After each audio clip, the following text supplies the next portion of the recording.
teremos como convidado Rodrigo Mussini para falar sobre PNL, né? Que nada mais é em nós utilizarmos algumas técnicas para controlar a nossa mente, né?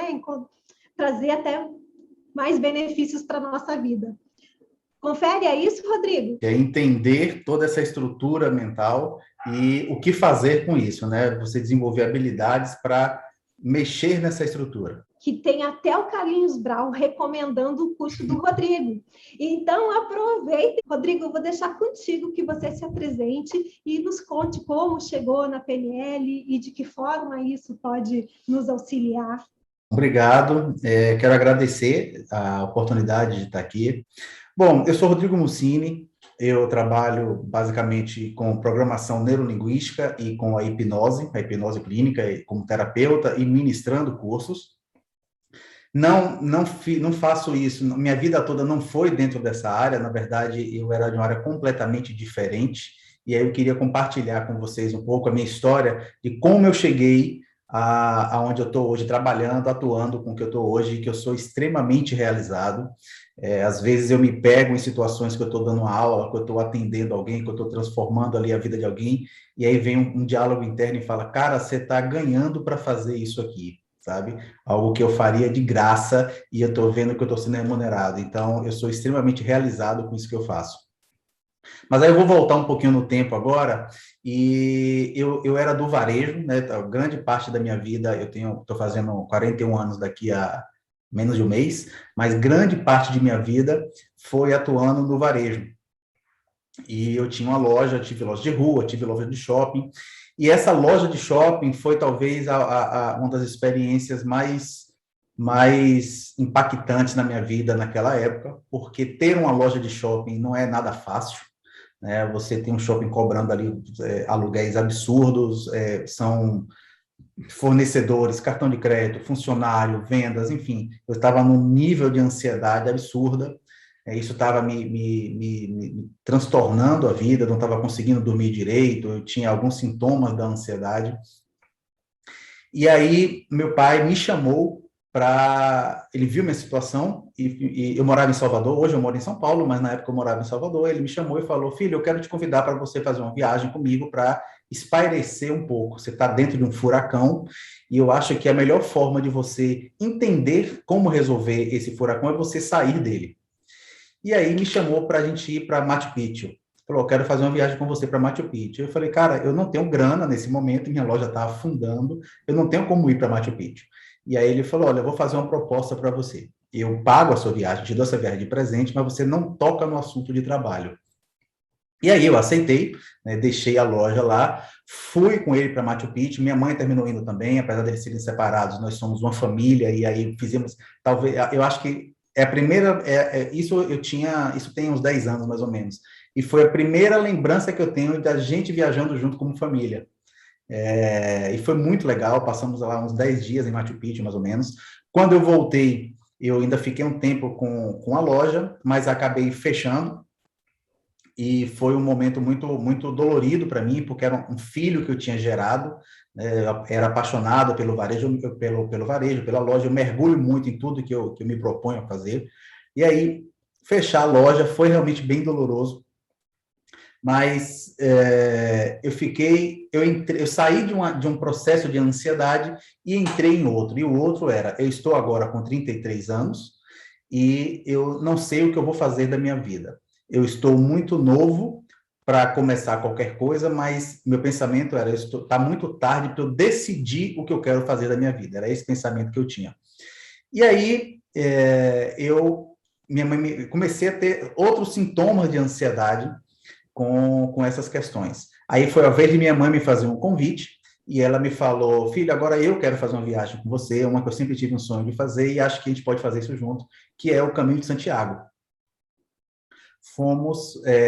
Ela também estava passando por um processo de mudanças, de questionamentos, estava fazendo 57 anos, não sabia o que tinha construído da vida ainda, enfim, uma crise existencial aos 57 e eu uma crise existencial aos 33.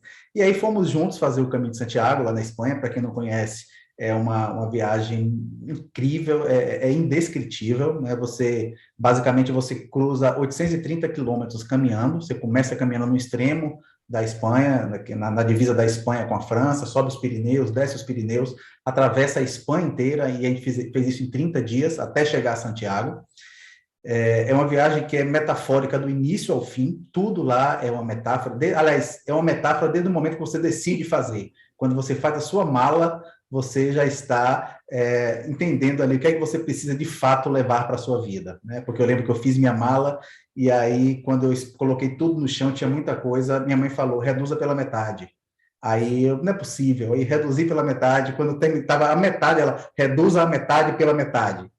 E aí eu fui com 2 calças, 3 camisas, uma bota, 3 cuecas, e aí você percebe que você não precisa mais do que aquilo de fato para poder viver, né? Então foi muito, já começa dali essa metáfora. E algumas pessoas fazem esse caminho por inúmeros motivos. Inicialmente ele era um caminho religioso, mas hoje as pessoas fazem também por questão de religião, mas por aventura, por pagar promessa, para se divertir, para férias, para encontrar um propósito, ou não sabem por que estão fazendo, vão simplesmente fazer. E isso faz parte do caminho. E que foi o meu caso.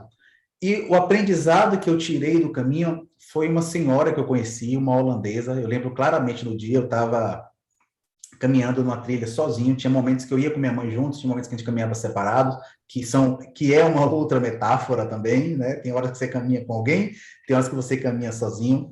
E aí eu estava parado, descansando no meio do nada, assim, um lugar extremamente deserto, e veio uma senhora caminhando, parou do meu lado e começou a comer uma maçã. E aí a gente começou a conversar, ela era uma holandesa, ela tinha 82 anos, e ela estava fazendo o caminho sozinha. E aquilo foi um soco no meu estômago, porque quando eu estava reclamando de recomeços, reclamando né, o que é que a gente faz da vida, vem uma senhora com 82 anos e se propõe caminhar 830 quilômetros sozinha, né? E esse foi o meu aprendizado. Aí, enfim, depois quem quiser saber mais sobre o caminho, entre em contato comigo, não tem problema, mas não vou me estender muito nisso. Voltamos para o Brasil, e eu voltei com energia muito legal, muito animado, sabendo que eu estava ali naquele lugar ainda, mas aquele lugar do varejo não era o meu lugar, e alguma coisa ia acontecer em algum momento. Aí eu comecei a gerenciar uma loja de óculos, um shopping. Depois de um ano, eu comecei a gerenciar uma outra loja de roupa, já que eu sempre fui envolvido com essa questão da moda, até que eu saí dessa loja, e aí um amigo, eu estava na praia no final de semana, um amigo me falou, Rodrigo, vai ter um curso de hipnose aqui em Salvador. Você não quer fazer?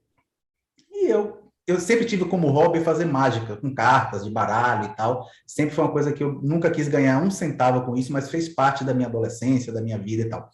Eu falei, pô, hipnose, baralho, cartas, mágica, vou fazer esse curso. E aí eu fui para um curso de hipnose, achando que a hipnose era algo só ligado à diversão, a entretenimento. Quando eu cheguei lá, eu descobri que existia uma hipnose clínica, uma hipnose para tratamentos, né, psicológicos, clínicos e tal. E eu me encantei com aquilo, só que não fazia parte do meu universo.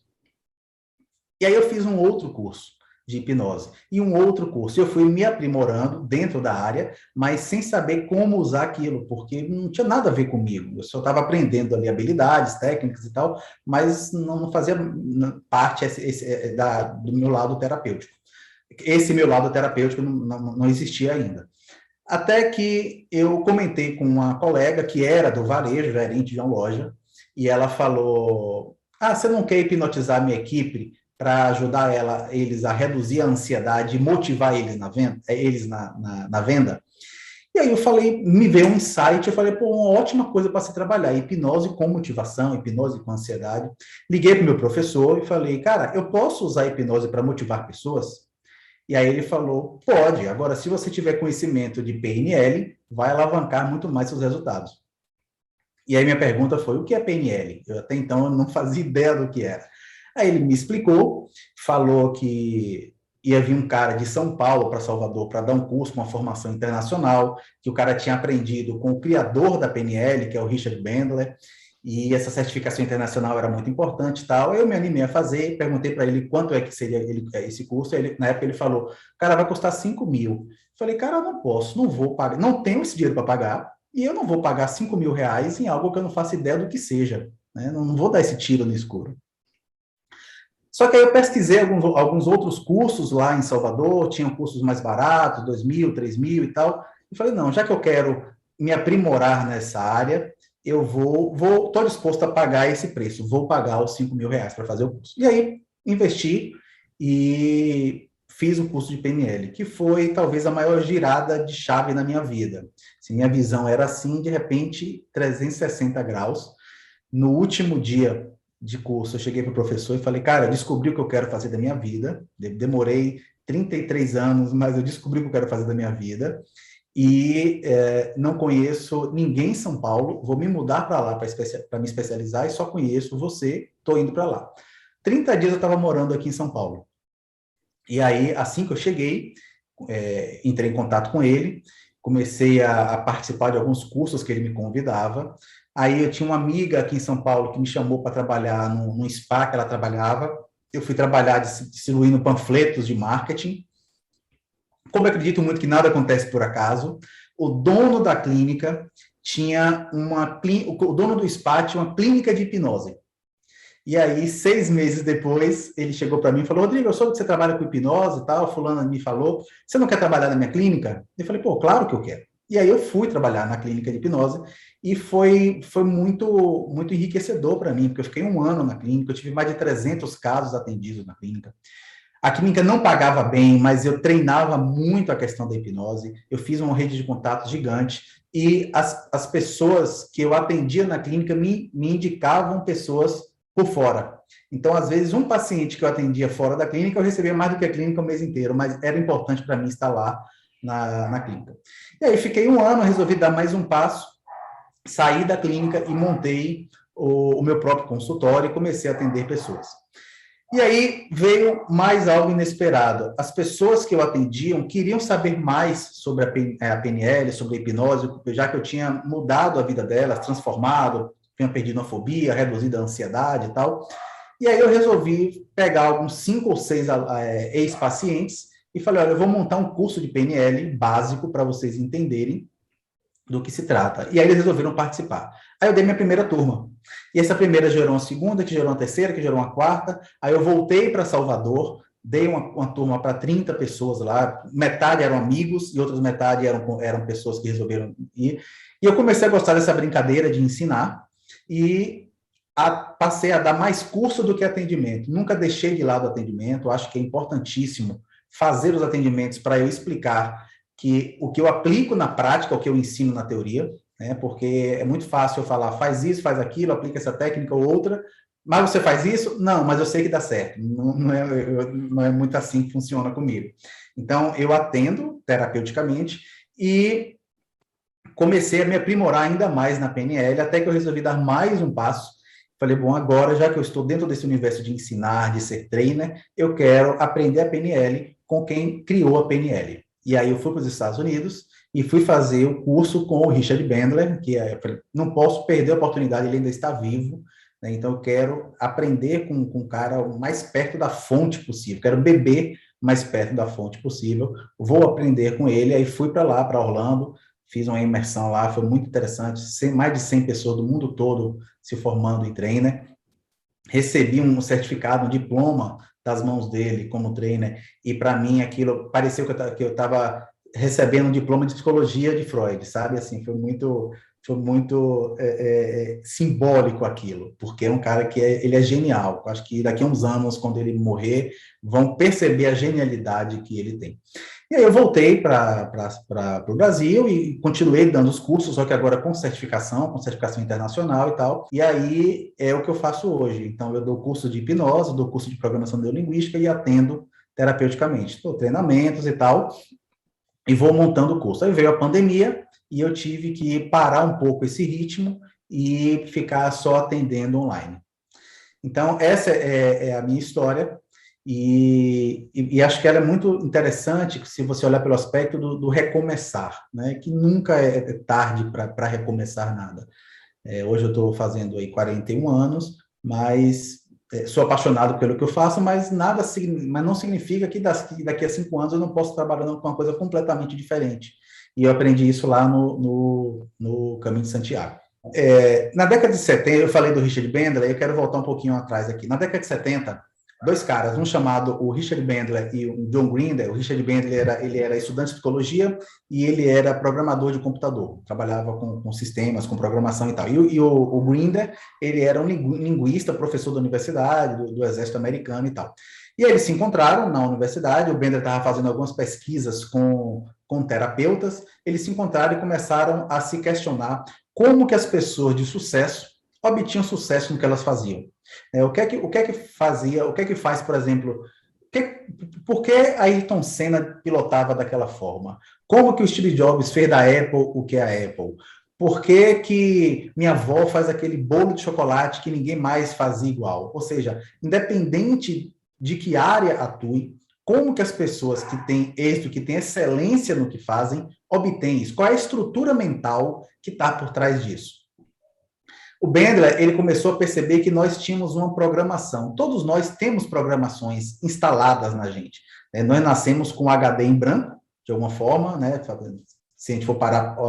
Tudo que eu estou falando aqui é pautado na ciência, tá? Não estou indo, apesar de a gente estar num congresso holístico, eu estou me pautando pela neurociência. Então, quando a gente nasce, temos já, assim, gravações ali no nosso subconsciente, no nosso inconsciente, mas, de forma geral, nós não temos a memória...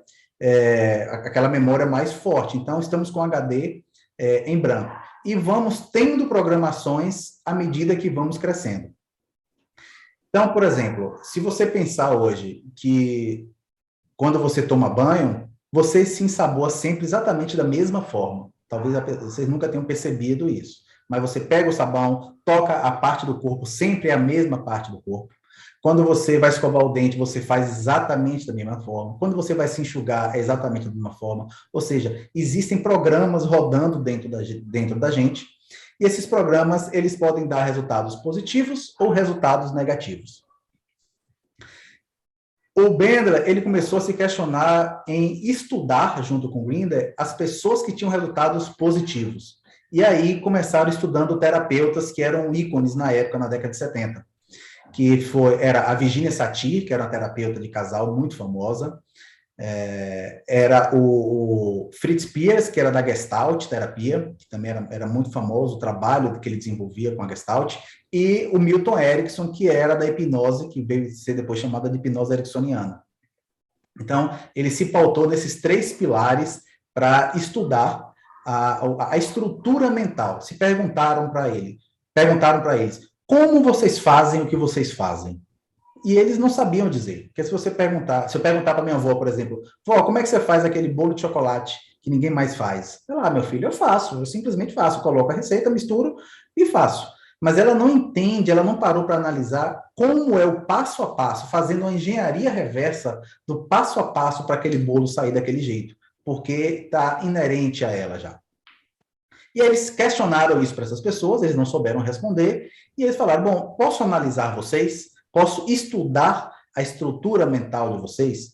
Na verdade, da Virginia e do Milton, porque o Fritz já tinha morrido, mas eles estudaram através de escritos, livros e tal. E aí eles começaram a perceber que existia uma repetição, existia uma programação naquela sequência de informações, naquela sequência de comportamentos da fala da Virginia Satir, da maneira como o Fritz atendia, que o Milton Erickson atendia, que geravam esses resultados positivos. Então, por exemplo, o Fritz Perls, ele tinha uma barba grande, ele usava chapéu, ele fumava charuto, ele usava um sotaque meio carregado do alemão e tal, e eles começaram a anotar todos aqueles detalhes. A Virginia Satir fazia perguntas específicas para ter resposta, que ela já sabia como a pessoa ia responder. O Milton Erickson usava uma linguagem mais metafórica e tal. Então, eles foram entendendo e anotando tudo aquilo. E aí depois fizeram um processo que eles chamaram de modelagem, o início da modelagem, que foi replicar aquilo.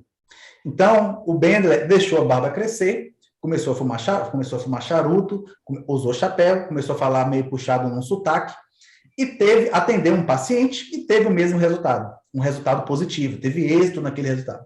E aí ele falou, bom, então, se eu replico a estrutura de algo que está dando resultado, eu também vou ter esse resultado positivo. Aí ele foi para um segundo passo. Ele começou a lapidar isso. Ele tirou a barba e continuou tendo resultados positivos. Então, barba não participa do processo. Charuto não participa do processo. Chapéu, ele foi lapidando, lapidando, lapidando, até chegar num sumo de informações, né, de teoria, de comportamento, que levavam a ter resultados positivos.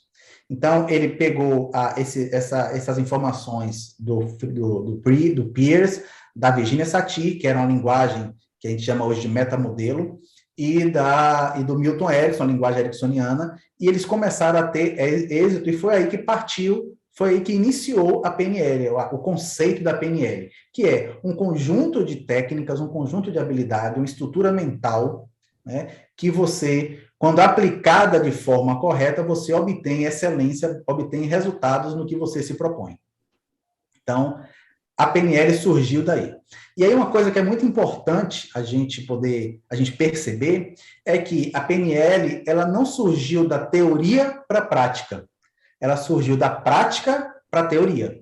Ela fez um movimento reverso, né? A engenharia reversa que a gente chama. E aí, por que eu gosto de falar isso? Porque todos nós temos comportamentos, temos uma estrutura mental que a PNL apenas teorizou. Mas, às vezes, você faz algo que dá certo, existe PNL naquilo. Tem um pensador da PNL, o Robert Dilts, que ele fala assim, PNL é tudo aquilo que funciona para você, né? Então, muitas vezes você vai perceber que as pessoas têm determinado tipo de comportamento e nunca ouviram falar da PNL, mas a PNL está presente nela. Você falou aí no início de Carlinhos Brau, né? Foi muito engraçado o meu primeiro encontro com ele. Eu já era fã de Carlinhos, acho ele sensacional.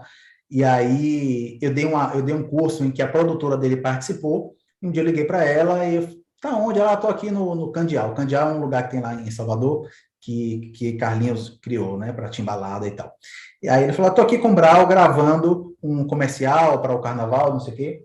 E aí eu falei, pô, cara, eu sou fã de Brau. Ela, vem aqui que eu te apresento ele. Aí eu fui.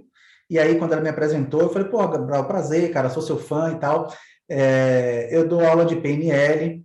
Aí ele, PNL, o que é isso? Eu falei, não é possível que você não saiba o que é PNL. Você tem a PNL no seu DNA, você tem PNL na veia, no seu sangue. Ele, não, o que é PNL? É alguma matéria? É o que isso? Então, assim, ele é um cara que tem excelência em muita coisa que faz. Ele tem o que a gente traz como técnica, só que para ele é natural de fazer. Então, Brau é um cara que pode ser modelado. Eu posso modelar qualquer pessoa. Então, por exemplo, eu posso modelar você, quando você quando você faz o seu tarô, eu posso modelar Leandro, eu posso modelar a Érica Medeiros, acho que eu conheço a Érica Medeiros, não sei se é a mesma. Posso modelar a Suzana, enfim, eu posso modelar qualquer pessoa, porque o que é o processo de modelagem? É você entender a estrutura mental daquela pessoa, né? Como é que são formados os seus pensamentos, seus sentimentos, seus comportamentos, e aí, a partir disso, você extrai aquele programa e implementa dentro do seu contexto. Porque o Bandler, ele se questionou isso. Será que eu posso se eu pegar, por exemplo, um pendrive, hoje a gente não usa mais pendrive, né, raramente, mas se eu pegar um pendrive e colocar no computador, tirar e colocar em outro computador, aquele programa que eu puxei de um computador, o programa vai se comportar igual, talvez numa velocidade diferente, mas vai se comportar igual. Se eu fizer isso em 1000 computadores, os 1000 computadores vão se comportar igual. Será que eu consigo programar pessoas? Será que eu consigo tirar a programação de algo que a pessoa tem aqui dentro e replicar isso? Então, foi daí que surgiu a PNL. Como que a pessoa, né, chegou a pandemia, detonou com o comércio de muita gente, tu passou por esse processo, né? Como o PNL pode ajudar a pessoa a superar essa sensação, esse sentimento de fracasso? Tá. O sentimento de fracasso, muitas vezes, vem porque está ferindo os valores dela. Está ferindo as crenças dela de uma forma geral. E quando fere, quando toca nesse ponto, nós criamos uma representação interna daquele pensamento. Nós temos um diálogo interno. E esse diálogo, que é aquela vozinha que fala aqui para a gente, ela te leva a um estado, nesse caso, um estado de tristeza, de frustração, de fracasso, de depressão, o que quer que seja, que te leva a uma fisiologia, que é como o seu corpo vai reagir diante daquilo, que te leva a um comportamento. Então, quando você tem essa tríade, estado, fisiologia e comportamento, que vem, inclusive, da terapia, da TCC, da terapia comportamental, né, e a PNL chupou essa teoria para poder adequar o que ela defendia. Quando a pessoa tem um diálogo interno e esse diálogo está falando coisas negativas para ela, você não vai conseguir, você não vai sair dessa, é muito difícil, seu comércio falhou. Esse diálogo interno, a PNL te ajuda a mudar, te ajuda a você alterar isso, editar isso. A PNL te ajuda a você alterar o seu estado. Existem ferramentas, existem técnicas que ajudam você a alterar estados, a alterar a fisiologia. E, consequentemente, quando um altera, os outros também são alterados. Então, eu tenho pensamento, sentimento e comportamento, né? Essa tríade. Qualquer um dos três que eu altere, os outros vão alterar consequentemente, porque eles têm que estar alinhados. É possível a PNL alterar comportamento? É possível, mas a gente não foca muito no comportamento, porque já existem outras áreas terapêuticas, áreas científicas, psicológicas, que atuam diretamente no comportamento. E a PNL não queria ser mais uma dessa área. Então, podemos, mas preferimos alterar estados e alterar fisiologia, alterar representação interna, alterar crenças. Então, eu acho que, respondendo a sua pergunta de forma bem concisa, utilizar as técnicas, as ferramentas que a PNL traz para mudar essa representação que você tem do que você chama hoje de fracasso. Isso poderia ser qualquer situação, tipo, faliu a empresa, rompeu um relacionamento. Essa sensação de fracasso poderia se estender em qualquer situação. Sim, sim. Porque não importa o que é que aconteceu, né? O que vai importar é qual o pensamento, qual é a representação que você vai ter daquilo que aconteceu. E quando aquilo acontece, como é que você vai se sentir, como é que seu corpo vai reagir e como é que você vai se comportar. Então, quando pode ser a morte de alguém, pode ser uma empresa que faliu, pode ser um relacionamento que terminou, você vai criar uma representação daquilo. E essa representação é o que você vai trabalhar, porque o que aconteceu é o que chamamos de realidade externa. Você não tem o que mudar, você é apenas um espectador daquilo. O mundo acontece o tempo inteiro e não tem nada que você possa fazer. Você só recebe aquela informação do mundo. Então, o World Trade Center caiu, um relacionamento terminou, nevou. Hoje, por exemplo, aqui em São Paulo, choveu granizo. Tinha anos que eu não via.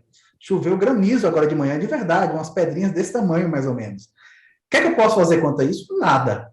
Eu simplesmente vivenciei a experiência de chover o granizo. Agora, eu estou falando de uma coisa que não modifica em nada a minha vida, mas um relacionamento, a pessoa chega para você e fala, não quero mais estar com você, vamos nos separar. Você pode conversar, o que foi e tal, mas a informação já chegou. Então, não tem o que você fazer, você simplesmente é impactado por aquela realidade externa. O que você vai fazer com aquilo é uma outra situação. Rodrigo, eu trabalho com tarô e numerologia. Na numerologia, a gente trabalha muito com... Eu falo daquilo que é a alma, a essência da pessoa. E a personalidade é aquilo que ela precisa desenvolver. Quando você fala de modelar alguém, né, você capta ali alguns ganchos de outra pessoa. Não daria um tilt ali? Ela consegue... Por quanto tempo ela consegue manter isso? Não daria um conflito de personalidade nessa pessoa? Então, eu acho que a gente está indo por caminhos diferentes, porque quando eu falo modelar a outra pessoa, não é fazer o que aquela pessoa faz, mas é fazer como aquela pessoa faz. Existe uma diferença aí. Então, por exemplo, eu posso pegar a sua habilidade de... Eu falo jogar tarô, é assim que se fala? Tá. Certo. Eu posso pegar a sua habilidade de jogar tarô e utilizar a estrutura que você usa para jogar, para estudar o tarô, para aprender a ler as cartas, e usar ela para poder andar de patins, para poder aprender uma língua nova, para poder dar minha palestra. Por quê? Porque você joga tarô com excelência. Então, se a gente vai para um lado do programa disso, só para você entender. Quando você bebe água, existe um programa rodando dentro de você que faz você ir beber a água. E se eu fosse decupar isso, transformar em fórmula, existe uma fórmula matemática, uma fórmula física disso. Por exemplo, cada pessoa tem a sua fórmula, mas quando eu bebo água, quando eu sinto sede, eu especificamente, mas tem gente que bebe água porque sabe que é importante beber água. Então, temos programas rodando de forma diferente. Eu sinto sede. Quando eu sinto sede, eu tenho uma sensação negativa. Qual é a sensação negativa? É a sede. Então, se eu fosse transformar isso numa fórmula matemática, seria seria C de sinestésico menos. Sinestésico, sensação negativa. Aí, eu jogo meu olho para o lugar da criação, da lembrança. E aí, eu lembro da água. Aí, quando eu lembro da água, vem uma sensação positiva, sinestésico mais. Aí, eu tenho um comportamento, que é ir até a geladeira. Aí eu bebo a água, aí eu tenho uma sensação positiva. Eu estou falando isso só para você entender que existe uma estrutura, existe uma fórmula por trás de um simples fato de eu pegar água e beber água. Quando você joga o seu tarô, existe uma estrutura por trás do que você faz. Quando você embaralha, mistura as cartas, não sei como é que você chama isso na prática, quando você distribui as cartas, quando a pessoa te entrega a primeira carta que você vira, vem o primeiro pensamento seu, existe uma estrutura por trás daquilo. Então, não é o comportamento que eu vou modelar, é a estrutura que você faz para ter êxito, entende? Então,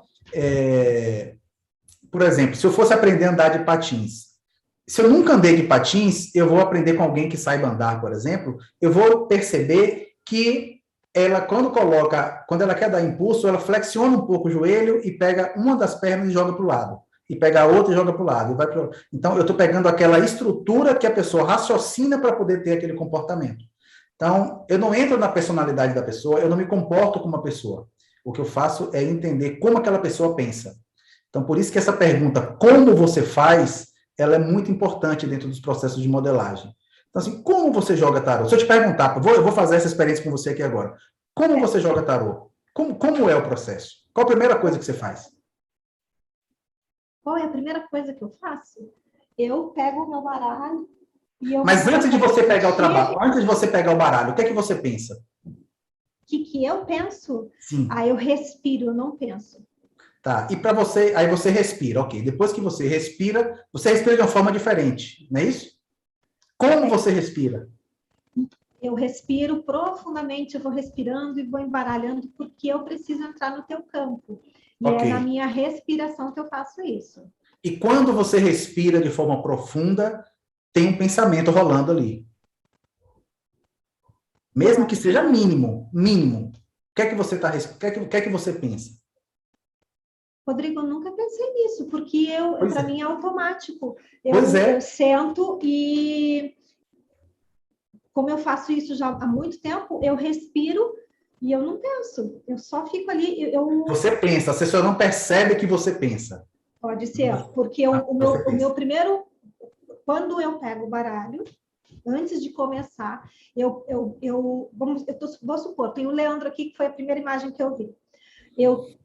Em pensamento, eu tento chegar no Leandro, mas eu só dei um comando com o meu pensamento e eu vou respirando. Então, eu não fico tentando chegar, eu não fico... Antes de chegar no Leandro, antes de você jogar o seu pensamento para Leandro, qual é a sensação que você tem? Qual é a sensação que eu tenho? Por exemplo, eu reparei nisso. Então, isso é um processo. Eu estou trazendo esse exemplo para você entender que eu estou querendo entender é só a estrutura. Se você pega o baralho, se você respira, se você distribui as cartas, se você sorri, se você chora, isso para mim, no processo de modelagem, é indiferente. O que eu quero entender é a estrutura que você faz aquilo. É como se você estivesse me mostrando um bolo pronto, e eu não estou querendo ver o bolo pronto, eu estou querendo ver os ingredientes que você usou para preparar aquele bolo, entendeu? É isso que faz a diferença. Então, se você me ensina, se eu descubro quais são eu nunca usei essa metáfora, me veio agora na cabeça. Se você me fala quais são os ingredientes, eu posso pegar aqueles ingredientes, preparar um bolo igual ao seu, mas posso preparar várias outras coisas com aqueles ingredientes. Que o que importa é que a mistura daqueles ingredientes deram certo. Então, é mais ou menos isso essa analogia que eu estou fazendo, entendeu? Não significa que quando eu vá aprender a andar de patins, eu vou inspirar, respirar, pensar na pessoa e me conectar, não é isso, mas é entender qual foi a estrutura que você usou para fazer e eu vou replicar isso de uma forma completamente diferente, não tem problema.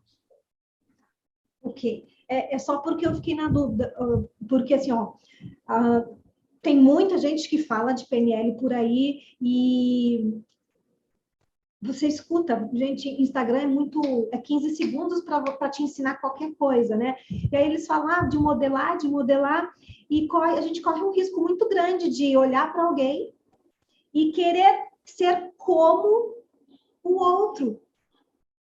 E aí a pessoa fica se vestindo igual, falando igual, fazendo trejeitos iguais, achando que está fazendo certo. E quanto Exatamente. tempo... E assim, é uma grande falha isso, eu acredito, né? Sim, sim, isso é uma modelagem comportamental, é uma dos dedos do leque da modelagem, né? É o que eu te falei lá no início, quando o Bendler foi modelar o Fritz Perls, ele deixou a barba crescer, ele usou chapéu, charuto, mas depois ele lapidou e percebeu que aquilo ali não gerava resultado. Então, talvez as pessoas entendam como modelagem, ou até de forma superficial, como você falou ali, pensa, modelar é fazer igual. Então, por exemplo, temos aí o Tony Robbins, que é um expoente no mundo como coach. E as pessoas acham que modelar o Tony Robbins é se vestir de preto, levantar a mão, dar 3 pulinhos, falar com a voz grossa e balançar assim toda vez que grita. Isso não é modelagem, isso é uma imitação, é diferente, entendeu? As pessoas que estão assistindo podem olhar para ele de repente ver o Tony Robbins, talvez percebam isso, mas a essência não é isso. Se eu quisesse modelar o Tony Robbins, eu precisava entender como é que ele pensa, não é como ele se veste, é como ele pensa. Como ele se veste é apenas um detalhe externo do que está acontecendo com o pensamento dele. Ele se veste de preto, com camisa folgada, tem algum significado? Tem, um significado para ele.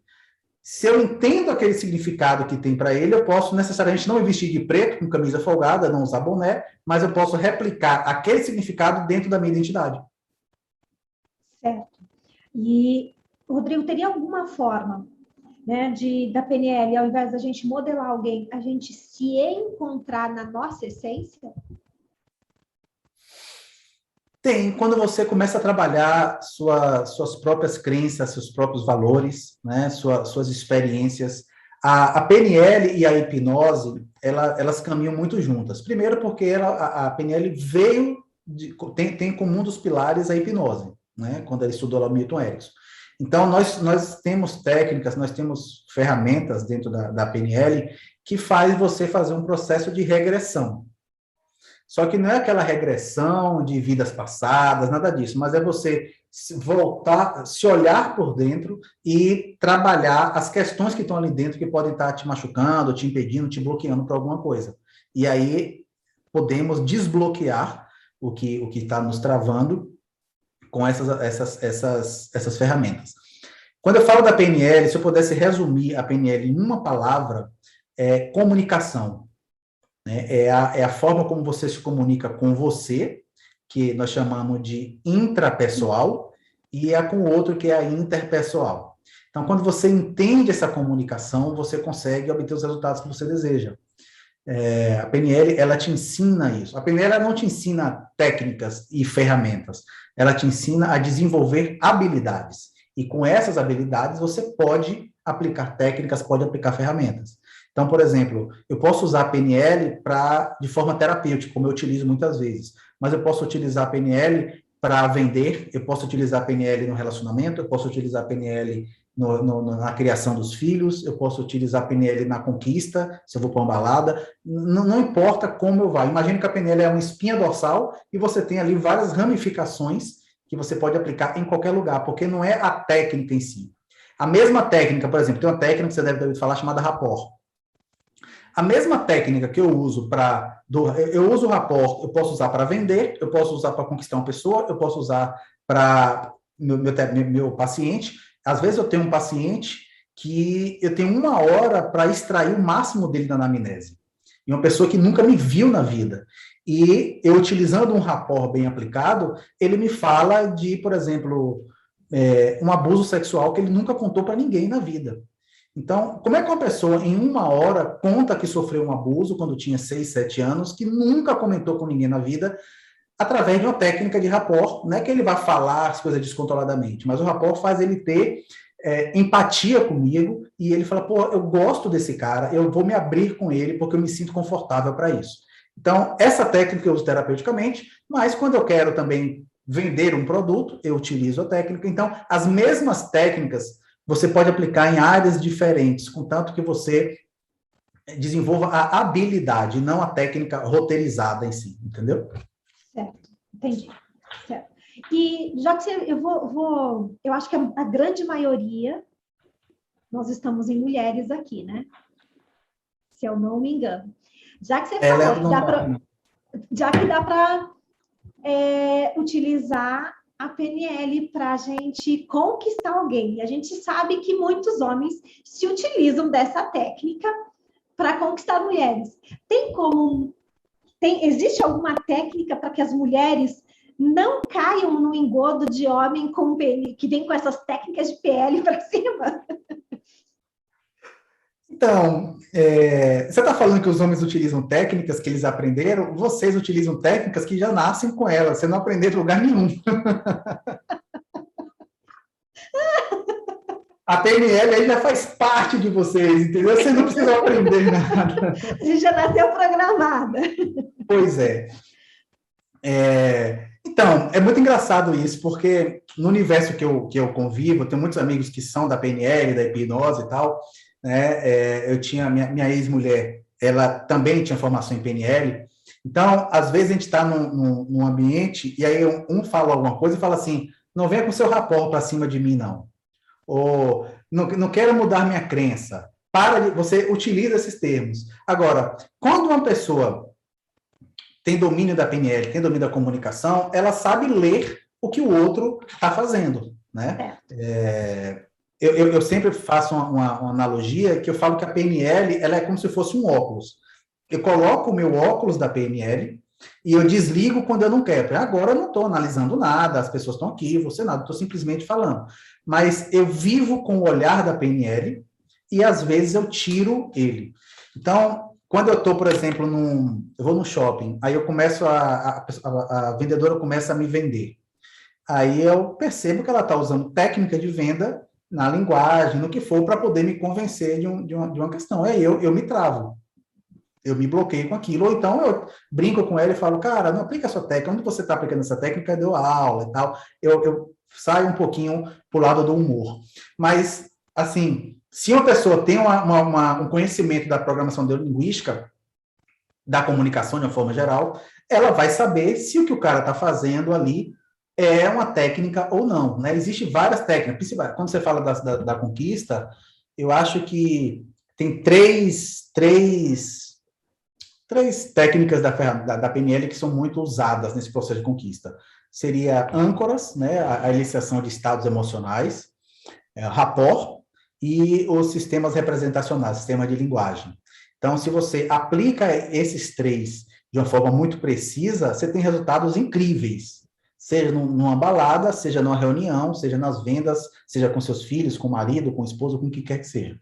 Agora, se você tem esse conhecimento e você está numa balada, numa reunião com seu marido e tal, e você tem a capacidade de ler que aquilo está sendo aplicado, aí você pode se resguardar para isso, entendeu? Certo. Seria só, então, se eu tenho conhecimento. Não existe uma técnica para que eu utilize e me defenda disso. Não. Deixa eu fazer uma analogia. Se você me perguntasse, Rodrigo, se um cara me ataca, vai me dar um chute, ou vai me segurar pelas costas, tem uma forma de eu reagir a isso? Tem, se você souber alguma coisa de arte marcial de defesa pessoal, né? Se você não tem nenhuma noção de como se defender, você não vai ter como se defender. Então, trazendo para esse universo, se você sabe das técnicas, não é uma guerra.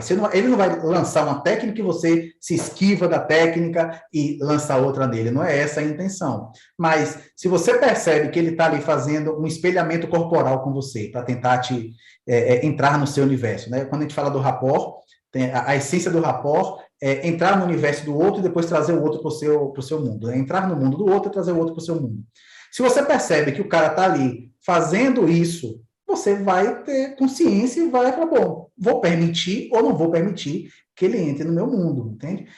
Quando eu converso com qualquer pessoa, eu entro no mundo dela. Então, por exemplo, eu estou aqui conversando com você, eu vi que você tem um origami, eu vi que você tem um quadro com um on lá atrás. Aí, se eu quiser entrar no seu mundo, eu vou começar a falar sobre coisas que eu sei que faz parte dele. Então, vou falar, pô, você gosta de origami? Eu uma vez fiz um curso de origami em tal lugar. Aí eu começo a entrar e você, pô, que interessante, ele está falando uma coisa que eu gosto também e tal. Então, você tem um on ali. Aí eu falo, você sabia que eu tive uma loja, minha loja no shopping, o nome dela era On. Já começo a criar com você essa sinergia, esse contato, entende? Aí eu estou aplicando o rapport de uma forma intencional. Pode ser para te vender um curso, pode ser para te conquistar, pode ser para o que for. Se você percebe, se você tem esse domínio da PNL, você vai perceber, pô, ele está querendo entrar no meu universo. Vou deixar ou não vou deixar, entendeu? Certo. É porque, assim, às vezes a gente... da mesma forma como aqui a gente está numa grande maioria femininas, as minhas clientes também são do sexo feminino. E às vezes elas ficam, puxa, eu tenho o dedo podre, eu não consigo arranjar um relacionamento bom e não sei o quê. E entra nessa questão toda de como me defender disso, como eu posso evitar isso. Você estava falando que você tem as pacientes, as pessoas que você atende, que falam que tem um dedo podre, que só buscam, né, pessoas que não prestam e tal, na verdade, só acham essas pessoas. Não sei o que você pensa sobre isso, mas, na verdade, eu acho que a questão não está neles, é a maneira como é a programação que está nela, entende?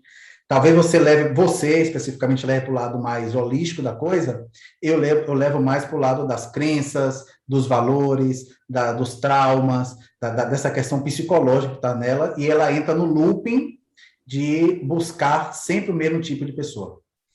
Mas é exatamente. Eu também vou para esse lado, gente. Eu falo de tarô, as pessoas acham que é místico, mas é muito estudo e é muitas crenças também, porque às vezes ela ativa o supraconsciente dela, e aí ela vai lá, ela nem entende por que ela tá, né, ela fala assim, só aparece homem casado. Mas ela está buscando só homem casado. Por quê? Porque ela quer se defender, às vezes, de um relacionamento mais comprometido. Ou ela viu aquilo ali e ela vai repetindo. É bem isso mesmo. E existe, Rodrigo, alguma coisa dentro da hipnose, do PNL, da PNL, que a gente possa utilizar a nosso favor para deixar de repetir isso? Sim, você consegue. Existem técnicas que a gente aplica, ferramentas que quebram padrões, que fazem você mudar. A PNL, ela atua muito na parte de crenças, né, nas nossas crenças. As pessoas, quando eu falo crenças, normalmente as pessoas associam a crenças limitantes como algo negativo. E necessariamente as crenças limitantes, elas não são só negativas. Por exemplo, eu tenho uma crença limitante que se eu atravessar a rua sem olhar para os lados, eu vou morrer atropelado. E essa crença limitante, ela é importante para mim, porque eu tenho uma crença limitante que se eu pular do 5º andar, eu consigo imaginar a cena, eu caindo no solo e amortecendo com o joelho. E, imaginativamente, eu consigo imaginar isso. Eu consigo criar essa cena, como se fosse um super-herói. Mas eu tenho uma crença limitante que se eu pular, eu vou quebrar meu joelho, eu vou morrer. Então, as crenças limitantes, elas são muito importantes para a nossa sobrevivência, né? A gente tem que quebrar um pouco essa ideia de que crença limitante é negativa e as crenças motivacionais são as positivas. Então, as duas são importantes. A PNL, ela atua muito com essa parte de crenças, né? As crenças, elas sustentam algo que você pode, que muitas vezes são seus valores, muitas vezes são seu comportamento, são uma série de ações que você tem na vida. E quando você quebra essas pernas que sustentam, a crença cai, os valores mudam, modificam e tal. Nós não mexemos muito na parte de valores, né? Eu acho que é possível mexer, sim, é possível mexer, mas eu não acho ético, eu não acho correto. A linha que eu penso, eu não acho, porque valor é uma coisa muito, muito intrínseca, muito pessoal. Vou te dar um exemplo. Um amigo uma vez me ligou para falar, cara, será que você pode conversar com minha namorada? Pode bater um papo com ela? Ela só quer fazer sexo comigo depois do casamento. E ela se culpa muito por isso, etc. e tal. Eu falei, pô, tudo bem, posso bater um papo sem problema. Aí começamos a conversar, foi por call, como a gente está aqui, e aí ela me falou que dentro dos valores familiares dela, ela é evangélica, dentro dos valores familiares, isso era algo muito negativo, né? Ela estaria infringindo um valor que é religião, que é Deus, que é o que ela acredita, muito pesado. E eu falei para ele, cara, não posso ajudar você, porque eu tenho a habilidade de convencer ela a transar com você no casamento? Tenho, mas isso eu vou estar infringindo um valor dela e não é bacana fazer isso. Então, não posso te ajudar. Então, assim, podemos alterar valores, mas os valores, eles são muito delicados para você mexer nisso, entende? Eu posso mexer nas crenças, posso mudar a perspectiva sobre as experiências negativas que a pessoa teve, posso mexer em várias coisas, menos nos valores. E aí você, mexendo nessas crenças, por exemplo, quando você fala das suas não sei se chama de paciente, como é cliente, como é que se chama? Cliente. Cliente. Quando você fala das suas clientes, elas têm várias crenças, ela tem experiências, ela tem traumas, ela tem um histórico de vida que faz ela ter aqueles comportamentos, aquelas representações. Eu posso ajudar ela a modificar tudo isso. Depende de cada caso, é muito customizado isso. Rodrigo, então explica para a gente.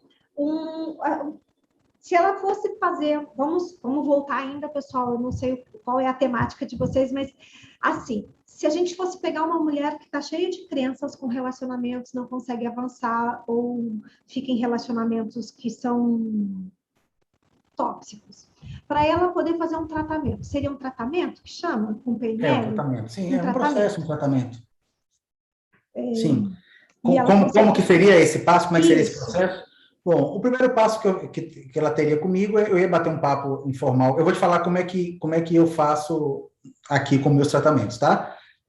99% das pessoas que chegam até mim são através de indicações, né? Eu não divulgo muito o meu trabalho, porque é muito delicado eu divulgar. Falar, você tá com problema? Me procure, que eu vou te ajudar. É meio ligue já, isso, né? Então, eu não faço isso. Mas aí a pessoa me liga e fala, Rodrigo, tudo bom? Que está falando aqui é Maria, e fulana me indicou, José me indicou, eu estou com um problema que eu gostaria de trabalhar com você. Aí eu marco um primeiro encontro com ela, para conhecer ela, para desmistificar algumas questões que ela tenha sobre a hipnose, como é o processo, achar que eu vou instalar o dedo e a vida dela vai mudar, que ela vai sair do corpo e tal, enfim, esse primeiro contato é para ela entender o que é que a gente vai fazer.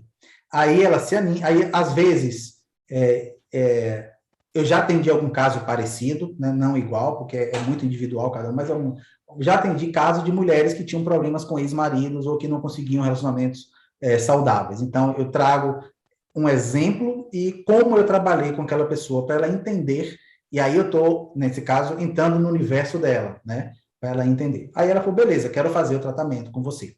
Aí marcamos a primeira sessão, que é uma anamnese.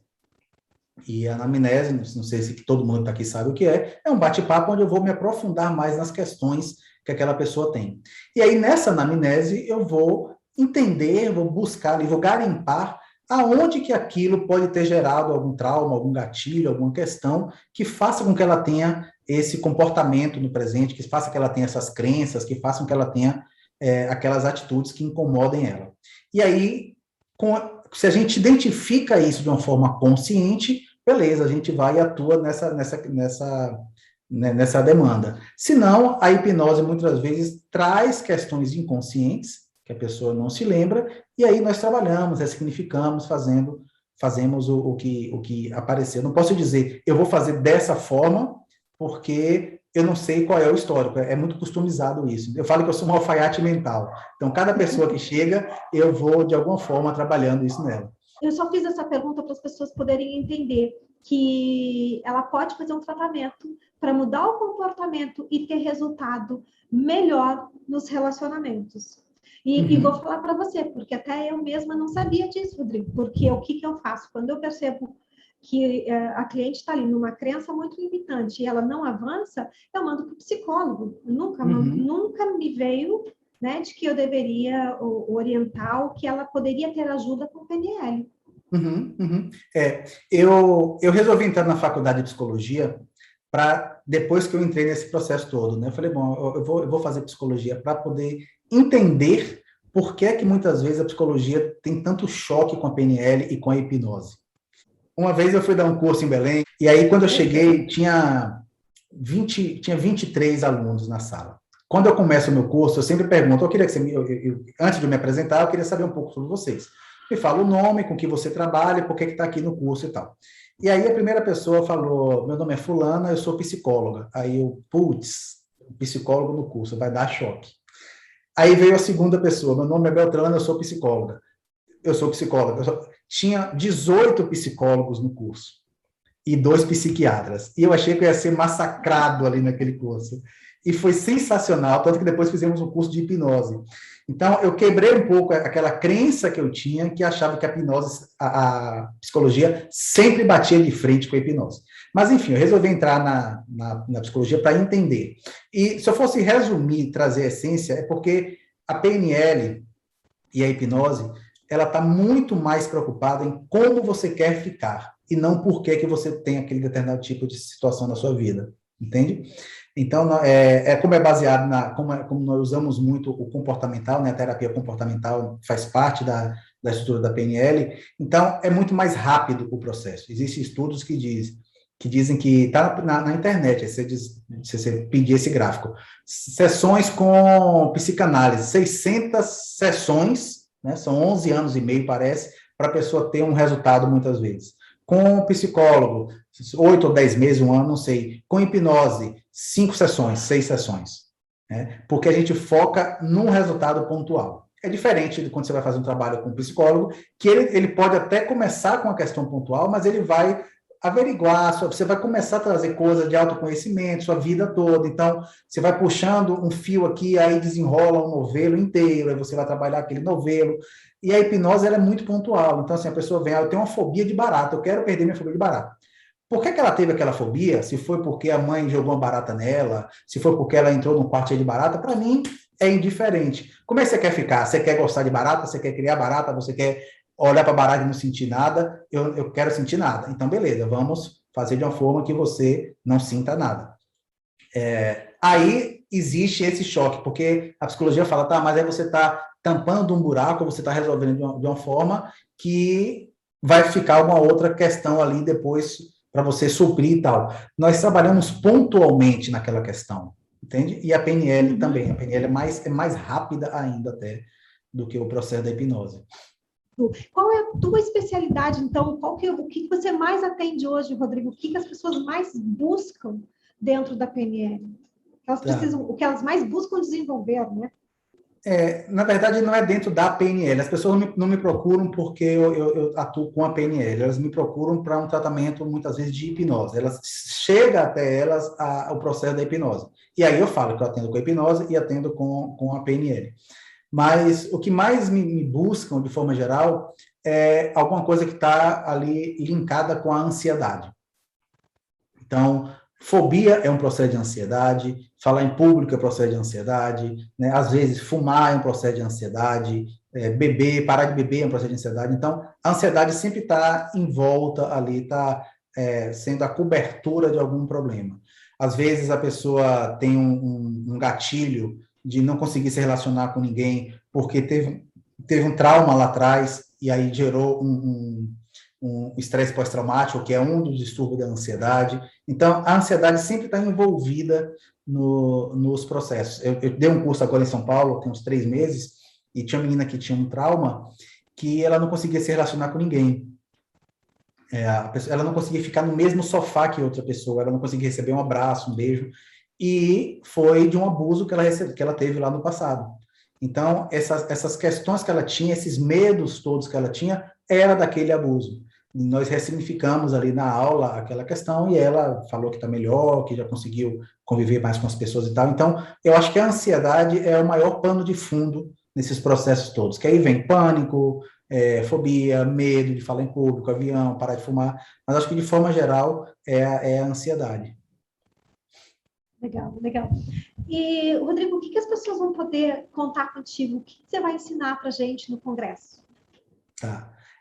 Eu queria... É difícil eu ensinar uma técnica mais profunda sem a pessoa ter um conhecimento maior da PNL, né? Então, eu queria, na verdade, falar sobre... Já que eu falei que a essência da PNL é comunicação, né, eu queria falar sobre linguagem e ensinar um processo de linguagem, como você aprender a falar a mesma linguagem da outra pessoa. Eu acho que isso pode ser bem interessante. Só que antes disso, eu queria contar uma história que tem a ver com essa questão da linguagem. Eu dava um treinamento aqui antes da pandemia no Banco do Brasil, para uma equipe de vendas do banco, e eu conheci em um dos encontros um palestrante, que é um navegador e tal, e ele trouxe uma história que para mim foi muito marcante, e quando ele contou sobre a ótica dele, ele estava falando sobre um aspecto, mas eu olhei com o óculos da PNL e vi completamente associada essa questão da nossa linguagem. Ele é navegador, em 94, ele resolveu fazer uma aventura, ele navega naquele barco que só tem dois cascos, eu esqueci o nome agora, um catamarã. É um catamarã de competição. Ele resolveu sair dos Estados Unidos, saiu de Flórida, se não me engano, e veio costeando, né, o território até chegar em Paraty. Então, ele fez uma viagem fantástica, durou mais de 6 meses e tal. Só que quando ele chegou lá em cima, ali no Amazonas, ali no triângulo, né, do Amazonas, ele resolveu entrar, foi ele e foram 2 barcos, ele resolveu entrar pelos afluentes e fazer uma navegação fluvial. E aí passaram quase um mês navegando entre os rios ali do Amazonas, como é a vela, não era motor, não era nada, então dependia muito do vento e tal. E ele chegou no momento que ele encontrou uma tribo de Yanomamis. Imagine isso em 94. E para quem não sabe, Yanomamis é uma tribo indígena que tem pouquíssimo contato com a civilização, né? Eles são muito, muito ainda primitivos. E aí eles chegaram, né, os índios encostaram neles, nos 2 barcos, começaram a ver, pega daqui, segura e tal. E aí, como ele falou que índio não tem muita cerimônia, né, o índio não tem que ser educado ou deselegante. De hora para outra viraram as costas e foram embora, né, assim, tipo, viu um bicho, achou interessante, depois foi embora. E aí eles resolveram seguir os índios. E foram seguindo, os índios não demonstrando nenhum tipo de resistência, chegaram num lugar que tinha um espaço bem vazio, assim, um campo, e uma única oca nesse campo, gigante. E aí os índios entraram e eles começaram a chegar perto, não entraram, mas ele falou que fizeram igual o cachorro pidão, que senta um pouquinho, aí chega um pouquinho mais para um lado, chega um pouquinho mais para o lado, e eles foram fazendo isso até que eles entraram na oca. Quando eles entraram, eles viram que tinham 5 fogueiras, né, que parecia ser 5 núcleos familiares. E aí o amigo dele falou, Roberto, você percebeu que nós entramos numa máquina do tempo, que a gente está há 2.000 anos e era exatamente assim? E aí ele falou que foi uma das experiências mais incríveis que ele teve, de fato, porque ele tinha entrado mesmo em uma máquina do tempo, vendo aqueles índios que há 2.000 anos podiam estar exatamente daquela forma. E aí ele ficou, eu preciso de alguma forma interagir com eles. Aí ele saiu da oca, foi até o barco, pegou um fone de ouvido, um Walkman, que na época era Walkman, em 94 isso. Pegou um Walkman, colocou no ouvido dele, deu play, aí balançou um pouquinho a cabeça, depois ele tirou e colocou no ouvido do cacique. Aí o cacique colocou, e aí ele fala que nunca vai esquecer da cena do cacique ouvindo um som pela primeira vez dentro dele. Aí o cacique tirou e colocou em uma Índia, e foi passando de roda em roda, o Walkman. Ele achou que nunca mais ia ver o Walkman na vida, mas enfim, deu a volta inteira, passou. E aí, quando entregou para ele de volta, os caciques a tribo começou a cantar uma música. Aí eles terminaram a música, eles bateram palmas. Aí depois eles começaram a cantar uma música, e ele cantou uma música de Milton Nascimento, se não me engano. Aí os índios bateram palmas. E aí ficaram nessa interação. E ele saiu, depois foram dormir no barco, de manhã foram embora e tal, e ele saiu com uma percepção que eu achei sensacional, que ele fala assim, muitas vezes nós falamos a mesma língua, mas não falamos a mesma linguagem. E outras vezes nós falamos línguas completamente distintas, mas falamos a mesma linguagem, né? E eu achei sensacional isso. Na minha experiência lá no Caminho de Santiago, foi exatamente isso. Tinha momentos que eu estava conversando com uma coreana que não falava inglês, o pouco inglês que eu falava, ela não falava espanhol, o pouco espanhol que eu falava, ela só falava coreano, e a gente jantou e ficamos uma hora conversando, por gestos, por desenhos, por risada, por expressões. Então, quantas vezes você está com uma pessoa do seu lado que você fala português tão bem ou tão mal quanto ela, mas vocês não conseguem se comunicar, vocês não conseguem, né, entender o que o outro quer dizer. E aí é por isso que eu queria, depois dessa introdução, falar um pouco do que a gente chama na PNL de sistemas representacionais, que são formas de expressão. Então, todos nós nos comunicamos basicamente com três modelos. Temos esses três presentes em nossa vida. Nós podemos ser predominantemente visuais, predominantemente auditivos ou predominantemente sinestésicos, né, que são sensações.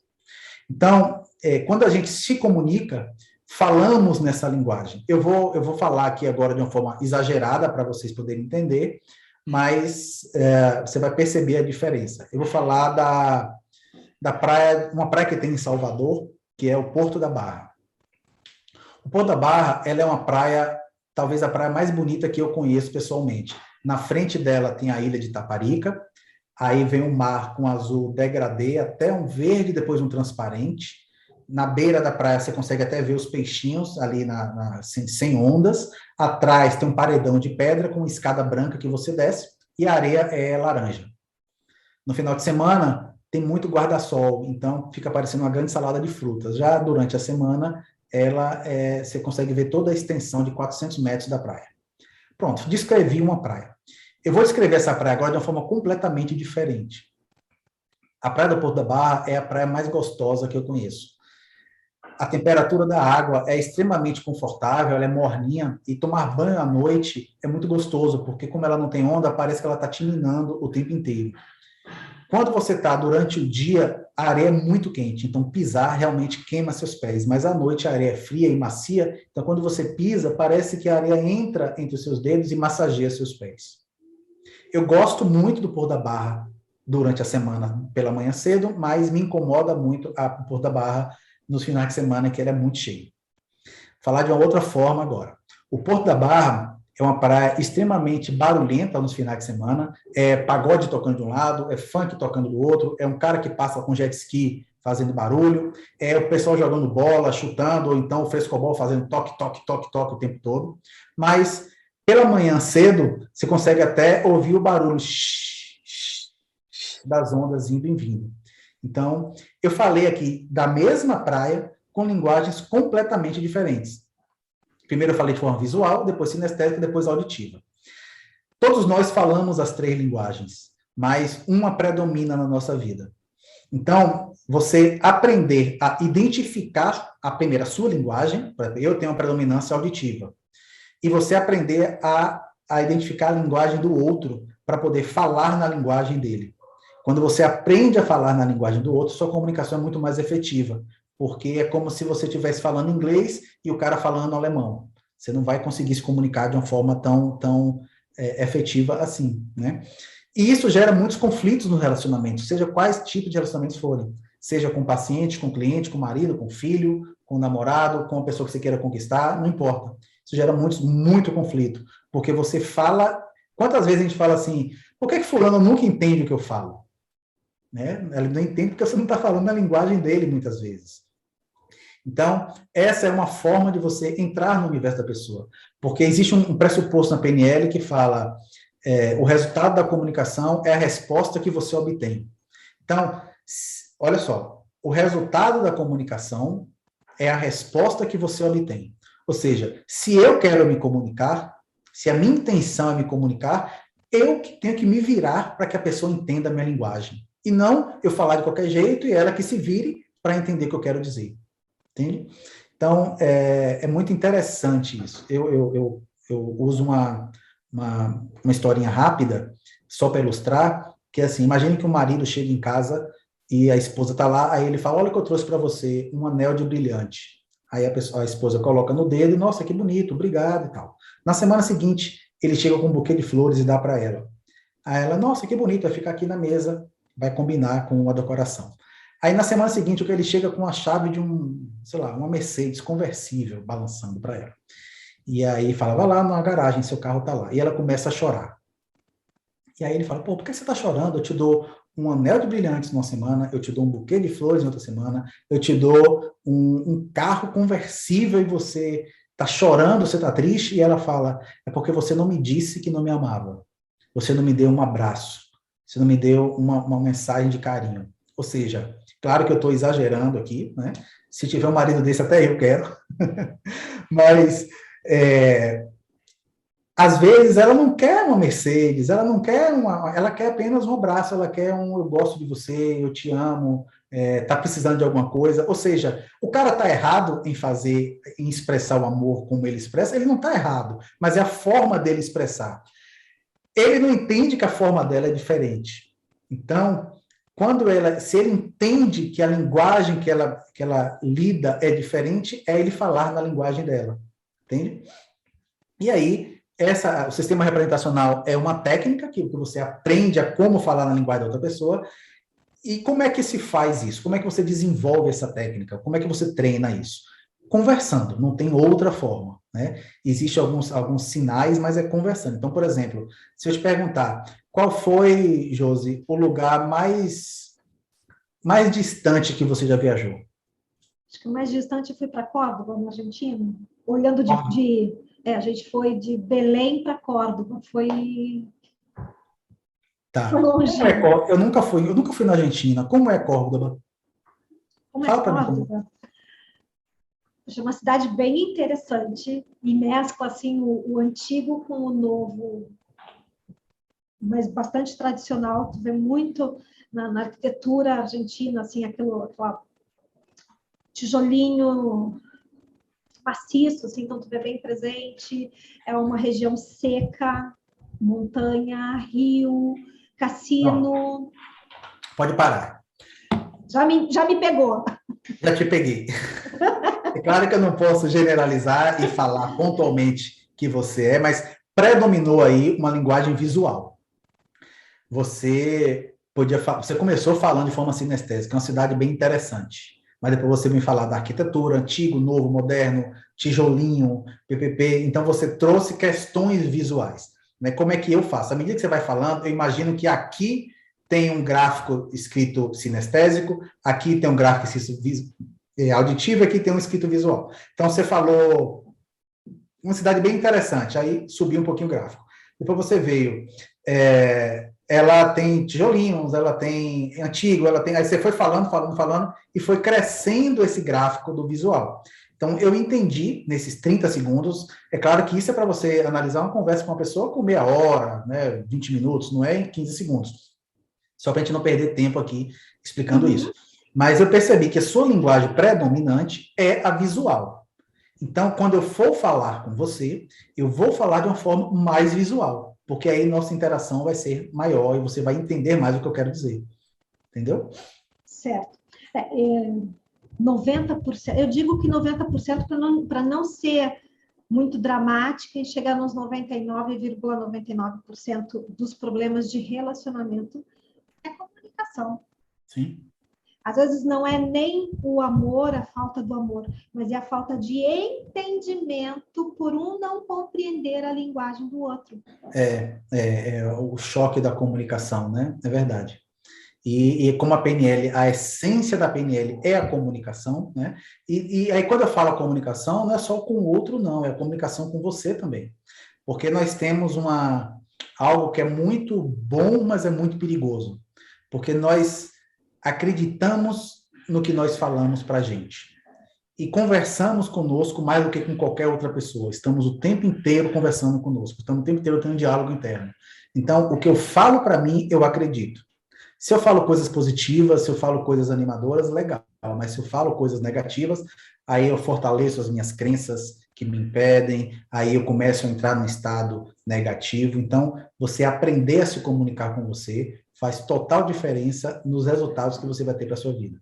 Porque eu sempre digo, a gente fica com um chicotinho sempre posicionado para se machucar, né? A autossabotagem, ela é ligada no máximo. E tu tem alguma dica, Rodrigo, para você você possa dizer assim, ó, um exercício bem simples para a gente parar com essa autossabotagem, com essa autocrítica, esse autojulgamento ligado no máximo?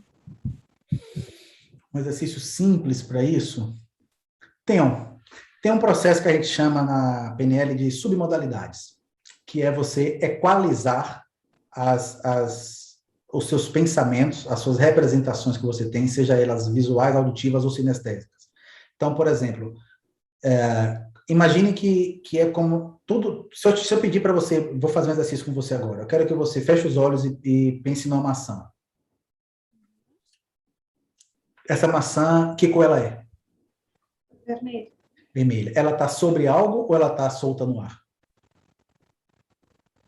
Está solta no ar. Tá, que tamanho? Me mostra aí com sua mão o tamanho dela e onde ela está, onde é que você está vendo ela na sua frente? Ok. Sei.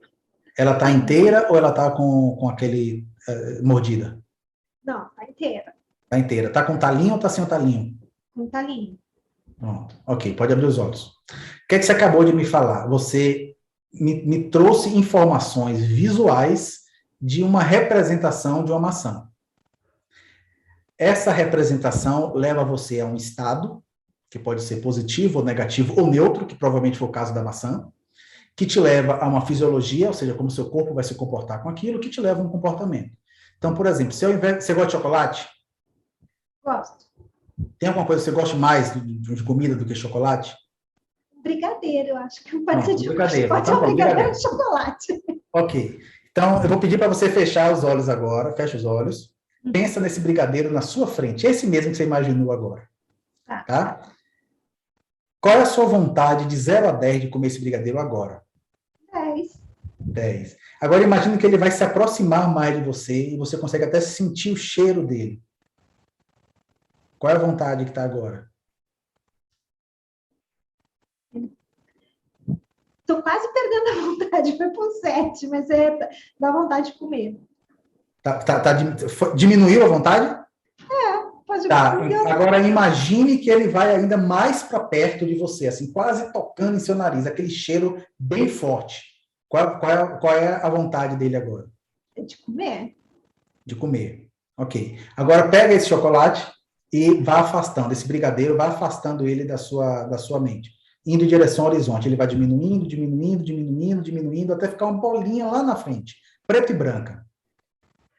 Qual a vontade dele agora? Nenhuma. Ok, abre os olhos. O que é que você me trouxe? A representação que você tinha, o seu pensamento sobre o brigadeiro, as características que você atribuiu àquele, te levou a uma fisiologia que te levaria a um comportamento se ele tivesse aí. Então, por exemplo, quando eu falei para você, a vontade, ele está aqui na sua frente, a sua vontade foi 10. Aí, quando eu aproximei, muitas vezes as pessoas, quando está muito perto, enjoam com um cheiro tão forte. Caiu para 7. Quando eu afastei e mandei em direção ao horizonte, você falou que foi 0. Ou seja, você me deu significado, você me deu uma métrica para isso. As coisas que você gosta tem que estar numa distância, deixa eu colocar aqui, mais ou menos aqui. Aqui demais te enjoa, longe demais você não sente nenhuma vontade. Foram características sinestésicas. Quando você me falou da maçã, você me atribuiu características visuais. Ou seja, ela tinha cor, ela tinha tamanho, ela tinha forma, ela tinha distância. Se você altera, como você fez com o brigadeiro, essas características, seu pensamento muda, seu sentimento muda, seu comportamento muda. Ok? Então, você pode fazer isso com algo visual, com algo sinestésico, como uma sensação. Dá para a gente, com a PNL, a gente consegue tirar dor física, transformando essa dor em algo palpável. E pode fazer de forma auditiva. Por que eu fiz toda essa introdutória até chegar aqui? Se você tem algo que te desestimula, que gera as crenças que te impedem, que te desmotivam, como você falou aí agora, ela vem de um pensamento. E esse pensamento vem de uma representação que você tem de algo. E esse algo pode ser visual, pode ser auditivo, por exemplo. Então, quando você acha que não é capaz, ou quando você está desmotivado por alguma coisa, tem uma voz falando aí dentro de você. você não consegue, não é capaz, não vai dar certo. Eu não sei o que é que essa voz fala, porque cada pessoa ouve de uma forma. Essa voz pode ser sua, essa voz pode ser dos seus pais, essa voz pode ser do seu parceiro, essa voz pode ser do seu chefe, não importa, é uma voz. Se nós conseguimos pegar o brigadeiro que estava aqui nessa distância e afastar ele para o horizonte e perdemos a vontade de comer aquele brigadeiro, se eu pego aquela voz e modulo ela, se eu diminuo a intensidade, o volume dela, se eu diminuo a frequência dela, se eu coloco a voz, ao invés de ser uma voz sua, se é uma voz do Bob Esponja falando, se é uma voz do Pato Donald falando, qual é a autoridade que o Bob Esponja tem para te falar algo que você acredite e que aquilo possa fazer você ter uma reação negativa. Então, o que é que eu quero dizer com isso? Primeiro, perceba qual é essa comunicação interna, como é esse diálogo interno. Quando você percebe, você identifica e fala, não, é minha própria voz que fala, e eu ouço essa voz aqui. Ou eu sou a voz aqui atrás, ou eu sou dos dois lados, ou é a voz dos meus pais, ou da minha mãe, ou do meu chefe. Pega essa voz e distorce ela, transforma ela. Faz com que ela perca qualquer autoridade que ela tenha sobre você. Para mim, por exemplo, o Bob Esponja não tem nenhuma autoridade com nada que ele fale, entende?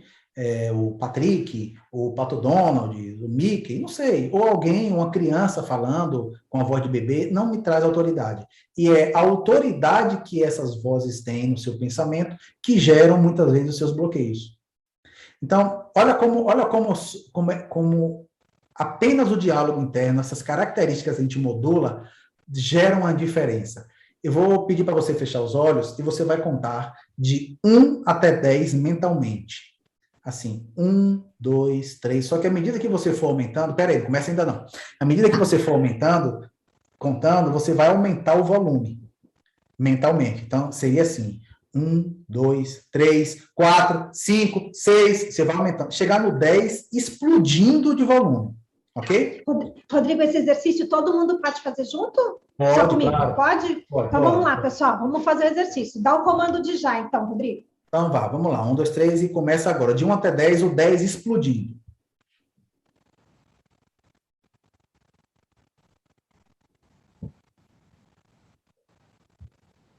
Quando chegar no 10, você me fala. 10. Tá, pode abrir os olhos. Como é que você se sentiu no 10? Com dor de cabeça. Ok. Agora vamos do 10 para o 0, ok? Só que vai começar bem alto, a mesma intensidade do 10, e quando chegar no 0, praticamente inaudível. Pode começar.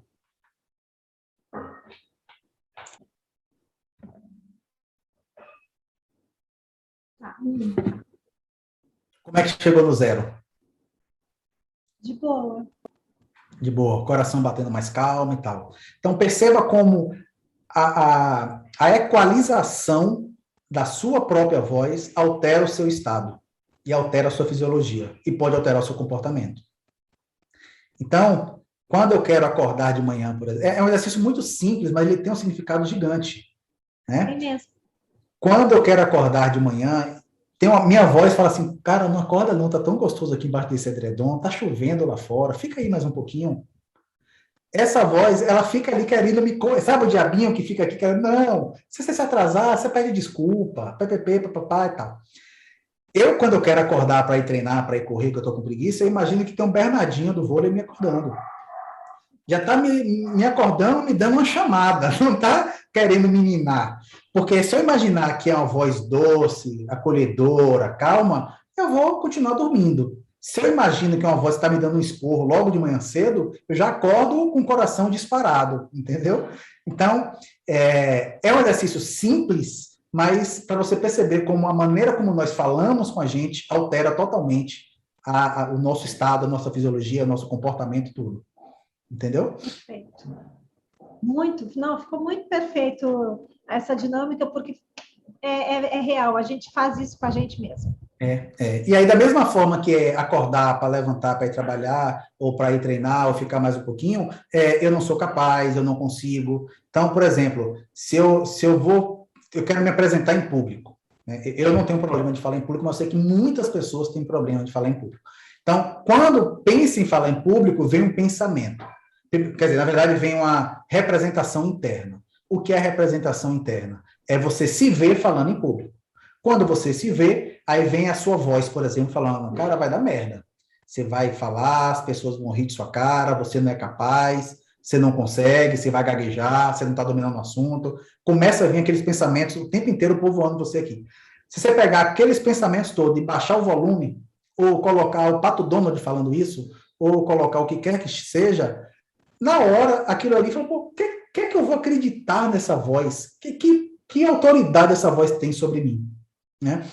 Só para você ter uma ideia do poder dessa técnica de equalização, né, da que a gente chama de submodalidades, eu atendi, às vezes, um paciente que era um senhor que a empresa dele de engenharia foi a primeira empresa a montar o metrô daqui de São Paulo. Então, um cara que tinha muita grana, construiu uma empresa muito sólida e tal, aí ele vendeu essa empresa e entrou em depressão, porque era um filho que ele tinha gerado durante anos e tal. Quando ele fez isso, ele procurou um psiquiatra. O psiquiatra deu para ele um remédio, para ele sair da depressão. Não tenho nada contra remédio. Eu não utilizo, evito, mas não tenho nada contra remédio. Eu tenho contra o que o psiquiatra falou. O psiquiatra falou para ele assim, cuidado, esse remédio pode te dar zumbido no ouvido. Naquele momento, a autoridade do psiquiatra foi lá e implantou nele um comando, implantou uma crença, vai te dar zumbido no ouvido. Aí ele pegou a bula, e a bula de remédio, se você parar para ler, você não bebe nem água, né? Porque a bula vai te matar, o remédio vai te matar. Quando ele pegou a bula, tinha lá na bula, possível efeito colateral, zumbido no ouvido. E aí ele ficou 2, 3 anos com o zumbido no ouvido presente o tempo inteiro. Procurou um otorrino, não deu certo, foi médico, não tem nada, ultrassom, ressonância, nada. Aí chegou até mim, não lembro como ele chegou, me explicou a situação, eu percebi que tinha sido uma crença ali embutida nele, né, pelo psiquiatra, pela bula e tal, fiz um processo com ele e eu pedi para ele imaginar que ele tinha, através da hipnose, que ele tinha entrado no cérebro dele, né? Fazendo uma viagem no cérebro. Quando eu era pequeno, eu assisti um filme chamado Viagem Insólita, que era um cara, um cientista que virava, você assistia também? Que virava e viajava pelo corpo humano. E aí eu falei, vou usar essa metáfora, vou usar essa analogia, aquele Divertidamente também é muito bom, aquele filme para você mexer com isso e tal, da Pixar. E aí eu fiz ele imaginar que ele estava chegando no cérebro dele e lá tinha uma grande sala de controle. E lá tinha memórias, fatos, palavras, carros, não sei o que, sons. E na parte de sons, tinha sons positivos e sons negativos. E que ele, dentro dessa máquina, essa máquina acoplava naquele painel de controle e ele conseguia controlar aquele painel através da própria nave dele. Quando ele acoplou, eu falei, agora perceba sons. O primeiro, a buzina do seu carro.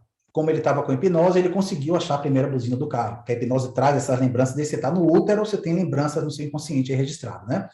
Agora, o primeiro sorriso do seu filho. E fui trazendo sons. Até que eu falei, vamos agora para sons negativos. Aí, trabalhei alguns que incomodavam ele e zumbido. Quando eu fui em zumbido, eu falei, você tem uma escala aí do lado, como se fosse de controle remoto, né, que está de 0 a 10 e está no nível 8. Quero que você amplie agora e coloque no máximo. E aí ele foi ampliando, até que ele mostrava fisiologicamente que ele estava incomodado com aquele som. Ele ficava assim, virado, eu ia lendo aquela mensagem dele corporal. Falei, muito bem, se você percebeu que você pode aumentar, você pode diminuir. Vai baixando. Aí ele falou, mas aí eu não vou ouvir mais. Eu falei, perfeito, é essa a intenção. Coloca no mudo. E aí ele foi baixando até não sentir mais nada. Depois eu mandei salvar, registrar naquele painel essa configuração. Ele abriu os olhos e o zumbido foi embora. Então, olha como... aí, nesse caso, eu misturei a PNL com a hipnose porque eu queria fazer de uma forma muito mais profunda. Mas eu posso fazer isso de uma forma como a gente está aqui agora, nesse estado que a gente está. Então, da mesma forma que você consegue mentalmente contar de 1 até 10 e o 10 te dá dor de cabeça, o 0 vai te dar calma. Então, eu fiz com que ele imaginasse que estava mudo aquele som dentro do ouvido dele, já que não era nada fisiológico, né? E aí foi embora e ele resolveu com uma coisa simples, uma aplicação simples de uma técnica. Perfeito isso, né? E às vezes você fica procurando outros médicos e não resolve. Mas muito, muito interessante, porque a gente se machuca e a gente não fica lembrando da gente se passar remedinho também, né? A gente só fica no chicote se machucando, né? Como os comandos são importantes. Eu não tinha me dado conta disso. Hipnose clínica e PNL, qual a diferença? Tá. Não fala hipnose clínica e a PNL, é hipnose e a PNL, tá? De forma geral, para mim, é a mesma coisa, né? Não muda muito, não. Tanto que eu nunca sei quando eu estou aplicando a PNL ou quando eu estou aplicando o processo de hipnose. Por quê?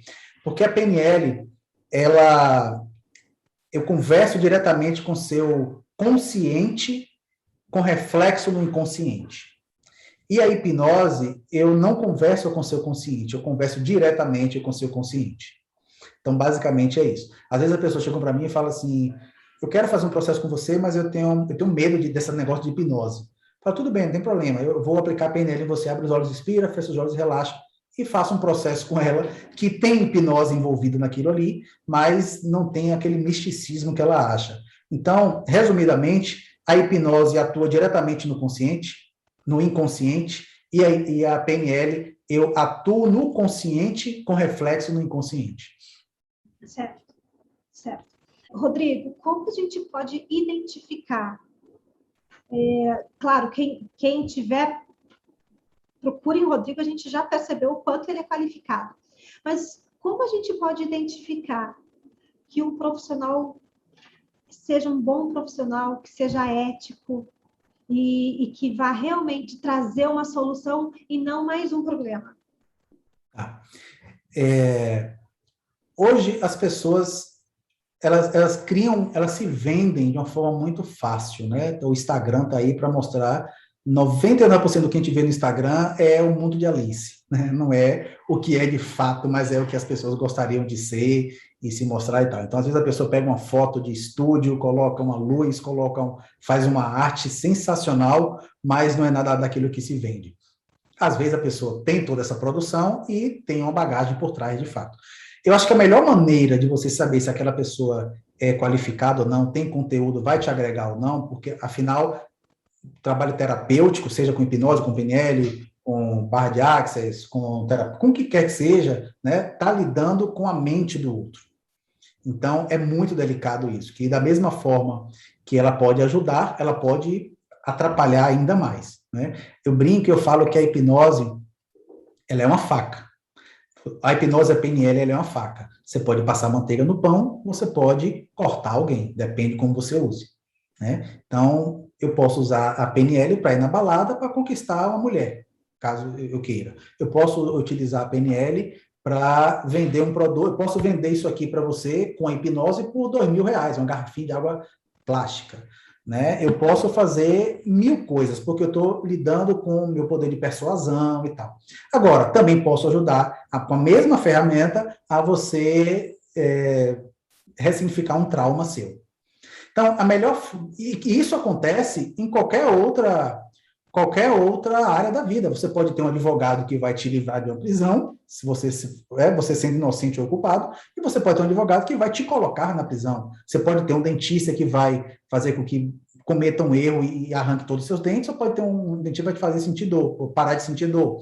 Um professor, ou seja, um médico pode salvar a sua vida, pode te matar na mesa de operação, né?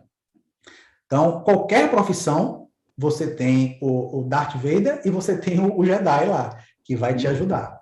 Qual é a melhor forma de identificar? Respondendo sua pergunta. Eu acho que é você perguntando para as pessoas que passaram por ela.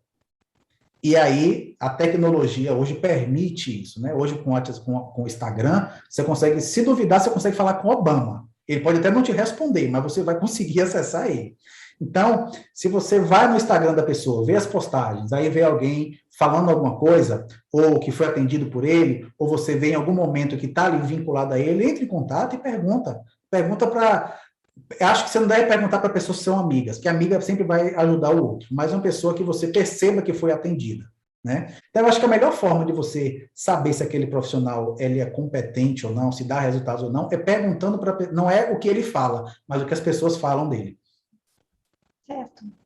Tá. Agora tem eu achei muito legal, isso serve para todas as profissões, né? É como você falou, tem o Jedi, tem o Darth Vader, né? Para pessoas com medo de injeção, a técnica de equalizar o tom de voz, né? O comando de voz pode ser usado também para lidar nesse enfrentamento?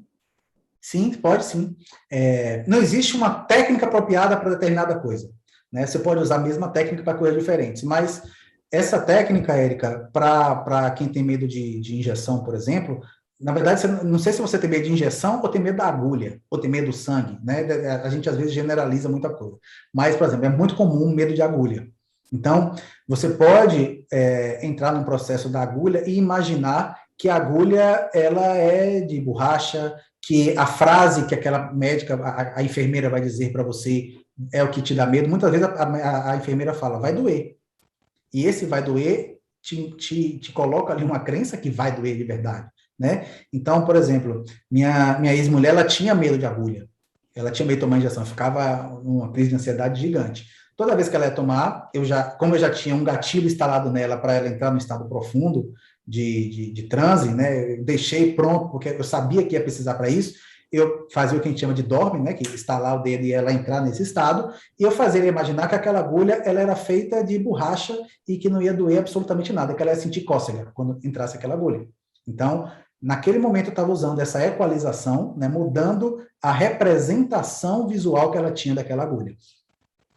É uma das formas. Outra coisa é você quebrar a autoridade. Por exemplo, eu estou de manga comprida, mas eu tenho muitas tatuagens pelo corpo. E eu tenho uma bem grande aqui na costela, que é de meu cachorro, que eu entrei num processo de auto-hipnose para não sentir nada. Fiquei 3 horas sendo tatuado sem sentir nada da agulha.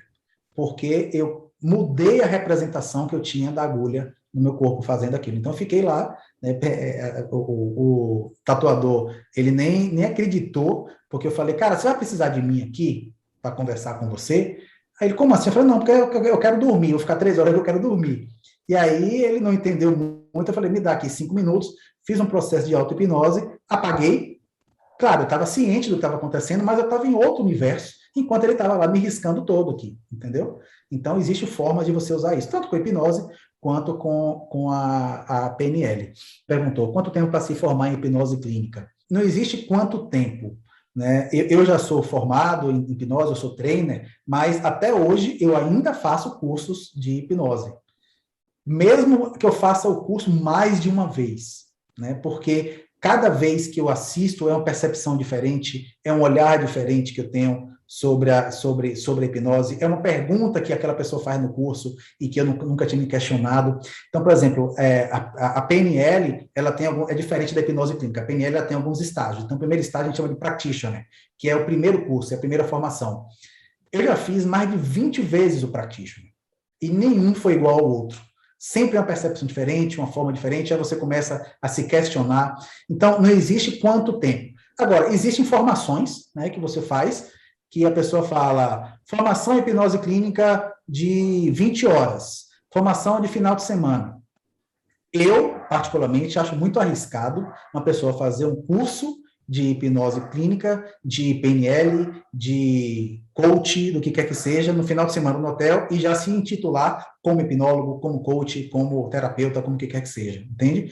Então, sem perguntar, quanto tempo você acha que eu posso atender? Não sei. Eu sei que se você fizer 1, 2, 3 cursos, você vai começar a criar confiança, se for uma pessoa séria, e perceber que você está lidando com a vida do outro ali, né? E que a mesma forma que você pode ajudar, que eu falei da faca, você pode cortar ela também. Então, eu conheço pessoas que já fizeram mais de 20 cursos de hipnose e nunca atenderam porque não se sentem preparadas. Agora, tem pessoas que fazem um curso, uma formação completa, existem muitos bons profissionais na área que dão formação completa de hipnose. Eu dou curso de hipnose também, dou mais de PNL até de hipnose, mas eu dou curso de hipnose, e você vai fazer o curso e vai perceber, vai ter seu feeling ali, né? Se você está apta, está capaz para atender ou não. Acontece isso muito com coaching, né? Eu não sei se tem algum coach aqui, se tem formação. Eu tenho 2 formações em coaching, formações internacionais, mas hoje eu nem falo que eu sou mais coach, porque vulgarizou tanto a questão coaching, que para mim, se eu falar que sou coach, eu estou meio que, pô, as pessoas vão pensar, Cara, o cara é coach, entende? Eu utilizo muitas vezes as ferramentas do coach, mas eu não digo que eu sou coach. Às vezes a pessoa entra no final de semana no hotel e sai coach, e acha que vai mudar a vida de todo mundo e que já é coach, entende? Então, coach, o processo de coach, eu acho uma ferramenta fantástica, tem excelentes coaches que mudam realmente a vida das pessoas, mas essa popularização, parecer que é fácil, vou fazer um curso, final de semana, depois do final de semana, aí eu sou coach e vou mudar a vida das pessoas. Então, eu tenho um pouco de receio contra isso. Não é contra os coaches que eu conheço, mas quanto a essa vulgaridade da profissão coach. E aí eu estendo para a hipnose, para a PNL, o que quer que seja. Né? Se a hipnose pode levar a vidas passadas. A linha que eu trabalho, né, a maneira como eu encaro isso, é a seguinte: se aquela vida passada aconteceu ou não, para mim é indiferente. Se a forma como a mente daquela pessoa encontrou de resolver uma questão é o que está valendo. Lembra que eu falei lá no início? Eu estou focando no resultado. Né? Então, vamos supor que a pessoa tenha fobia de água, não consiga entrar no mar, e ela queira fazer uma regressão e ela vá para uma vida passada. Eu, particularmente, eu não faço regressão a vidas passadas. Se eu estou num processo de regressão com uma pessoa e ela vai para uma vida passada, tranquilo, eu danço conforme a música, mas as pessoas me procuram para fazer, quero fazer uma regressão de vidas passadas. Eu até brinco e falo assim, então você tem tanto problema nessa vida, você ainda quer buscar problema em outra, né? Mas de forma geral, é a minha crença, não importa se aquela vida existiu ou não, é a forma que a mente dela encontrou para poder resolver uma questão. Então, se ela volta para uma vida passada e descobre lá que ela era uma pirata, que foi jogada na prancha e devorada por tubarões, e por isso ela não gosta de mar, e a gente ressignifica aquilo, é o que está valendo. Se aquilo existiu ou não existiu, para mim é indiferente. Agora, sem ser falar em vidas passadas, mas falar de regressão, que são coisas distintas, né? Regressão é tudo aquilo que você volta na lembrança. Então, se eu perguntar para a Josi o que é que ela comeu ontem à noite, é uma regressão. Né? Se eu perguntar o que é que ela vai comer depois, hoje à noite, é uma projeção. Então, a hipnose, sim, nós trabalhamos muito com regressão. Nós fazemos essa volta ao passado, seja ele mais cedo, quando começou aqui nosso bate-papo, seja ontem, daqui a um mês atrás, um ano atrás, ou quando tinha 12 anos, ou 3 anos, ou às vezes até no útero. O inconsciente traz essas lembranças. Então, através da hipnose, sim, nós conseguimos acessar o nosso subconsciente, conseguimos acessar o nosso inconsciente para ter acesso para conseguir pegar essas memórias e trabalhar em cima delas. É quando a gente pode começar a atender com segurança. Eu acho que vai muito da segurança que você sente ao atender, né? Sabendo que você vai estar lidando com uma outra vida ali.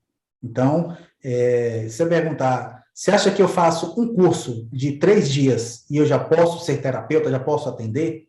Eu, particularmente, acho que não. Você pode aprender as técnicas, porque colocar a pessoa em transe é a parte mais fácil de tudo. Imagine que o transe é como se fosse um anestesista. O que adianta um anestesista chegar e te dar uma injeção e você apagar ali e ficar anestesiado? Tem que ter um médico para poder fazer uma cirurgia, né? Então, colocar em transe é o anestesista, que só coloca você para entrar naquele estado. A partir daí, a operação é que é a parte mais desafiadora, é que você precisa ter um preparo para isso. E eu não acho que um curso só te dê esse preparo. A não ser que você, por exemplo, Josi, ela já trabalha com pessoas, né, já trabalha com o ser humano, com a mente de alguma forma, então ela já tem aí uma predisposição, já tem uma bagagem de lidar com pessoas. Se ela faz um curso de 3, 4 dias, 5 dias na primeira formação, ela já sabe mais ou menos como conduzir. Mas uma pessoa como era eu, por exemplo, do varejo, nunca tinha lidado com isso na vida. Acho que você não estava aqui no início quando eu falei. Eu tinha uma loja. Eu vendia roupa. De repente eu faço o meu primeiro curso de hipnose, já começo a atender pessoa, eu acho muito arriscado, porque eu posso pegar ali alguma coisa, algum gatilho, acessar alguma memória que eu não saiba, porque eu não tenho traquejo para poder conduzir aquilo, entendeu? Então, eu não acho que um curso... até eu começar a atender, eu fiz uns 5, 6 cursos.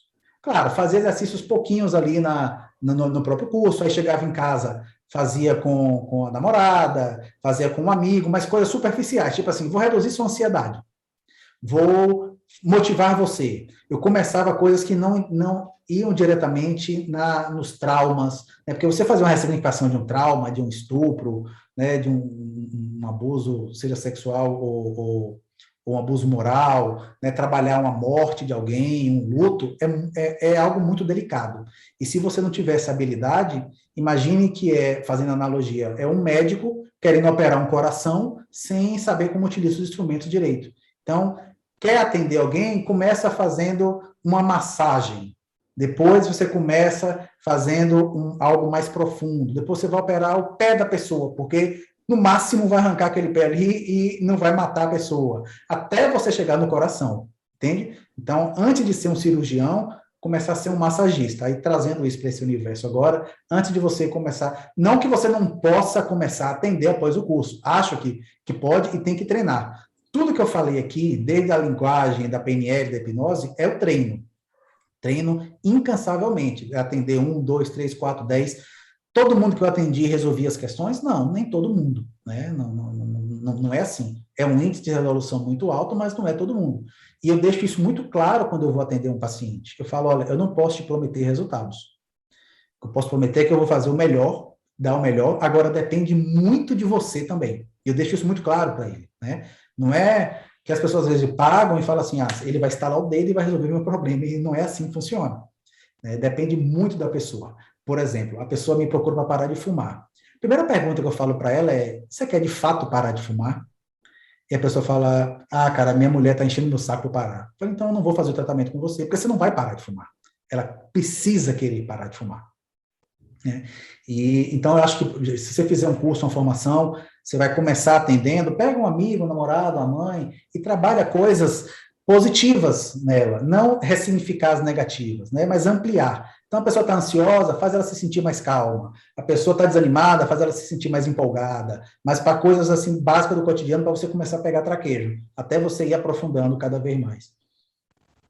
Rodrigo, só para complementar essa questão, pessoal, eu dou cursos de tarô há uns 10 anos, mais ou menos. Eu ensino a ler tarô. Mas aprender a atender pessoas é um conjunto de sabedorias, é um conjunto de conhecimentos. Então, a hipnose, você sai fazendo hipnose num curso de final de semana. Agora, aplicar hipnose e trazer resultado para a pessoa, às vezes vai de outros conhecimentos, vai de outras técnicas, é um conjunto. O Rodrigo mesmo, ele contou que ele foi se aprofundando, foi fazer coaching, foi para os Estados Unidos, foi fazer inúmeras formações, porque a gente precisa de leitura, a gente precisa de uma bagagem e se experimentar. Né? Deixa eu fazer com o meu tio, deixa eu fazer com o fulano, com as pessoas próximas, ele vai te trazendo autoconfiança, ele vai te colocando em situações, às vezes, de confronto, de não saber e ter que buscar resposta, se aprofundar. Então, isso é muito importante. O curso, ele te traz o conhecimento, mas o atender é você entender de pessoas, é entender do ser humano, é ter empatia, é um conjunto de coisas. Sim. Faz sentido? Claro, total, total. E uma coisa que é muito perigosa, as pessoas, elas têm que ter, você tem que ter muito cuidado com ter o pé no chão, porque a hipnose, ela é fascinante, né? Às vezes, eu me surpreendo, quando eu estou com uma pessoa no transe e percebo o que a mente humana é capaz, falo, caramba, não acredito que está acontecendo isso. Porque às vezes eu faço, até na própria PNL, né? Tem uma ferramenta na PNL que a gente chama de linha do tempo, que é um processo de ressignificação. E nos meus cursos, é o auge do curso, assim, o momento mais impressionante é na linha do tempo. E a linha do tempo é a pessoa voltar lá atrás para poder ressignificar um trauma. A pessoa fecha o olho, eu falo, cada passo para trás vai significar dias, meses ou anos. A pessoa dá o primeiro passo, ela começa a chorar. Então, racionalmente, isso é muito louco, porque você parar para pensar que você está aqui, você está bem, você dá um passo para trás, você está mal, não tem lógica, entende? Então, a mente da gente é muito louca, é muito. Às vezes, uma vez eu fui tratar uma fobia de altura que um cara tinha no tapete do hotel, né, o carpete do hotel, e aí eu falei, olha, eu estou aqui, e aqui é um prédio de 10, eu estou no limite entre o prédio e 10 andares abaixo. Eu dava um passo para cá, o cara ficava desesperado, começava a se tremer todo. Eu estando em pé no carpete, porque a mente dele associou que aquilo ali era um prédio de 10 andares. Então, a mente é fascinante. E a hipnose, ela é fascinante, porque você percebe o poder da mente. E aí que entra o cuidado que eu estou falando, porque quando você está com a pessoa ali, colocando ela em transe, fazendo essas mudanças nela, às vezes, se não tomar cuidado, você se acha o punk, né? Você se acha o cara, o poderoso, o Deus, meu Deus do céu, estou controlando a pessoa. E, na verdade, não está. Ela está se permitindo fazer aquilo. Mas você tem essa sensação de poder. E se você não tomar cuidado com essa sensação de poder, você vai quebrar a cara, entende? Porque você vai ficar uma pessoa que acha que é melhor que os outros, que faz o que acontece, que não é nada disso. Então, eu acho que tem que ter muito esse cuidado da ferramenta que você está trabalhando. Acho que agora a gente pode ir para as nossas considerações finais, né? Ou então, quer falar? Pode começar. Agradecer a tua participação, disposição, o tempo de estar aqui nos ensinando. Isso assim, ó, muito, muito obrigado.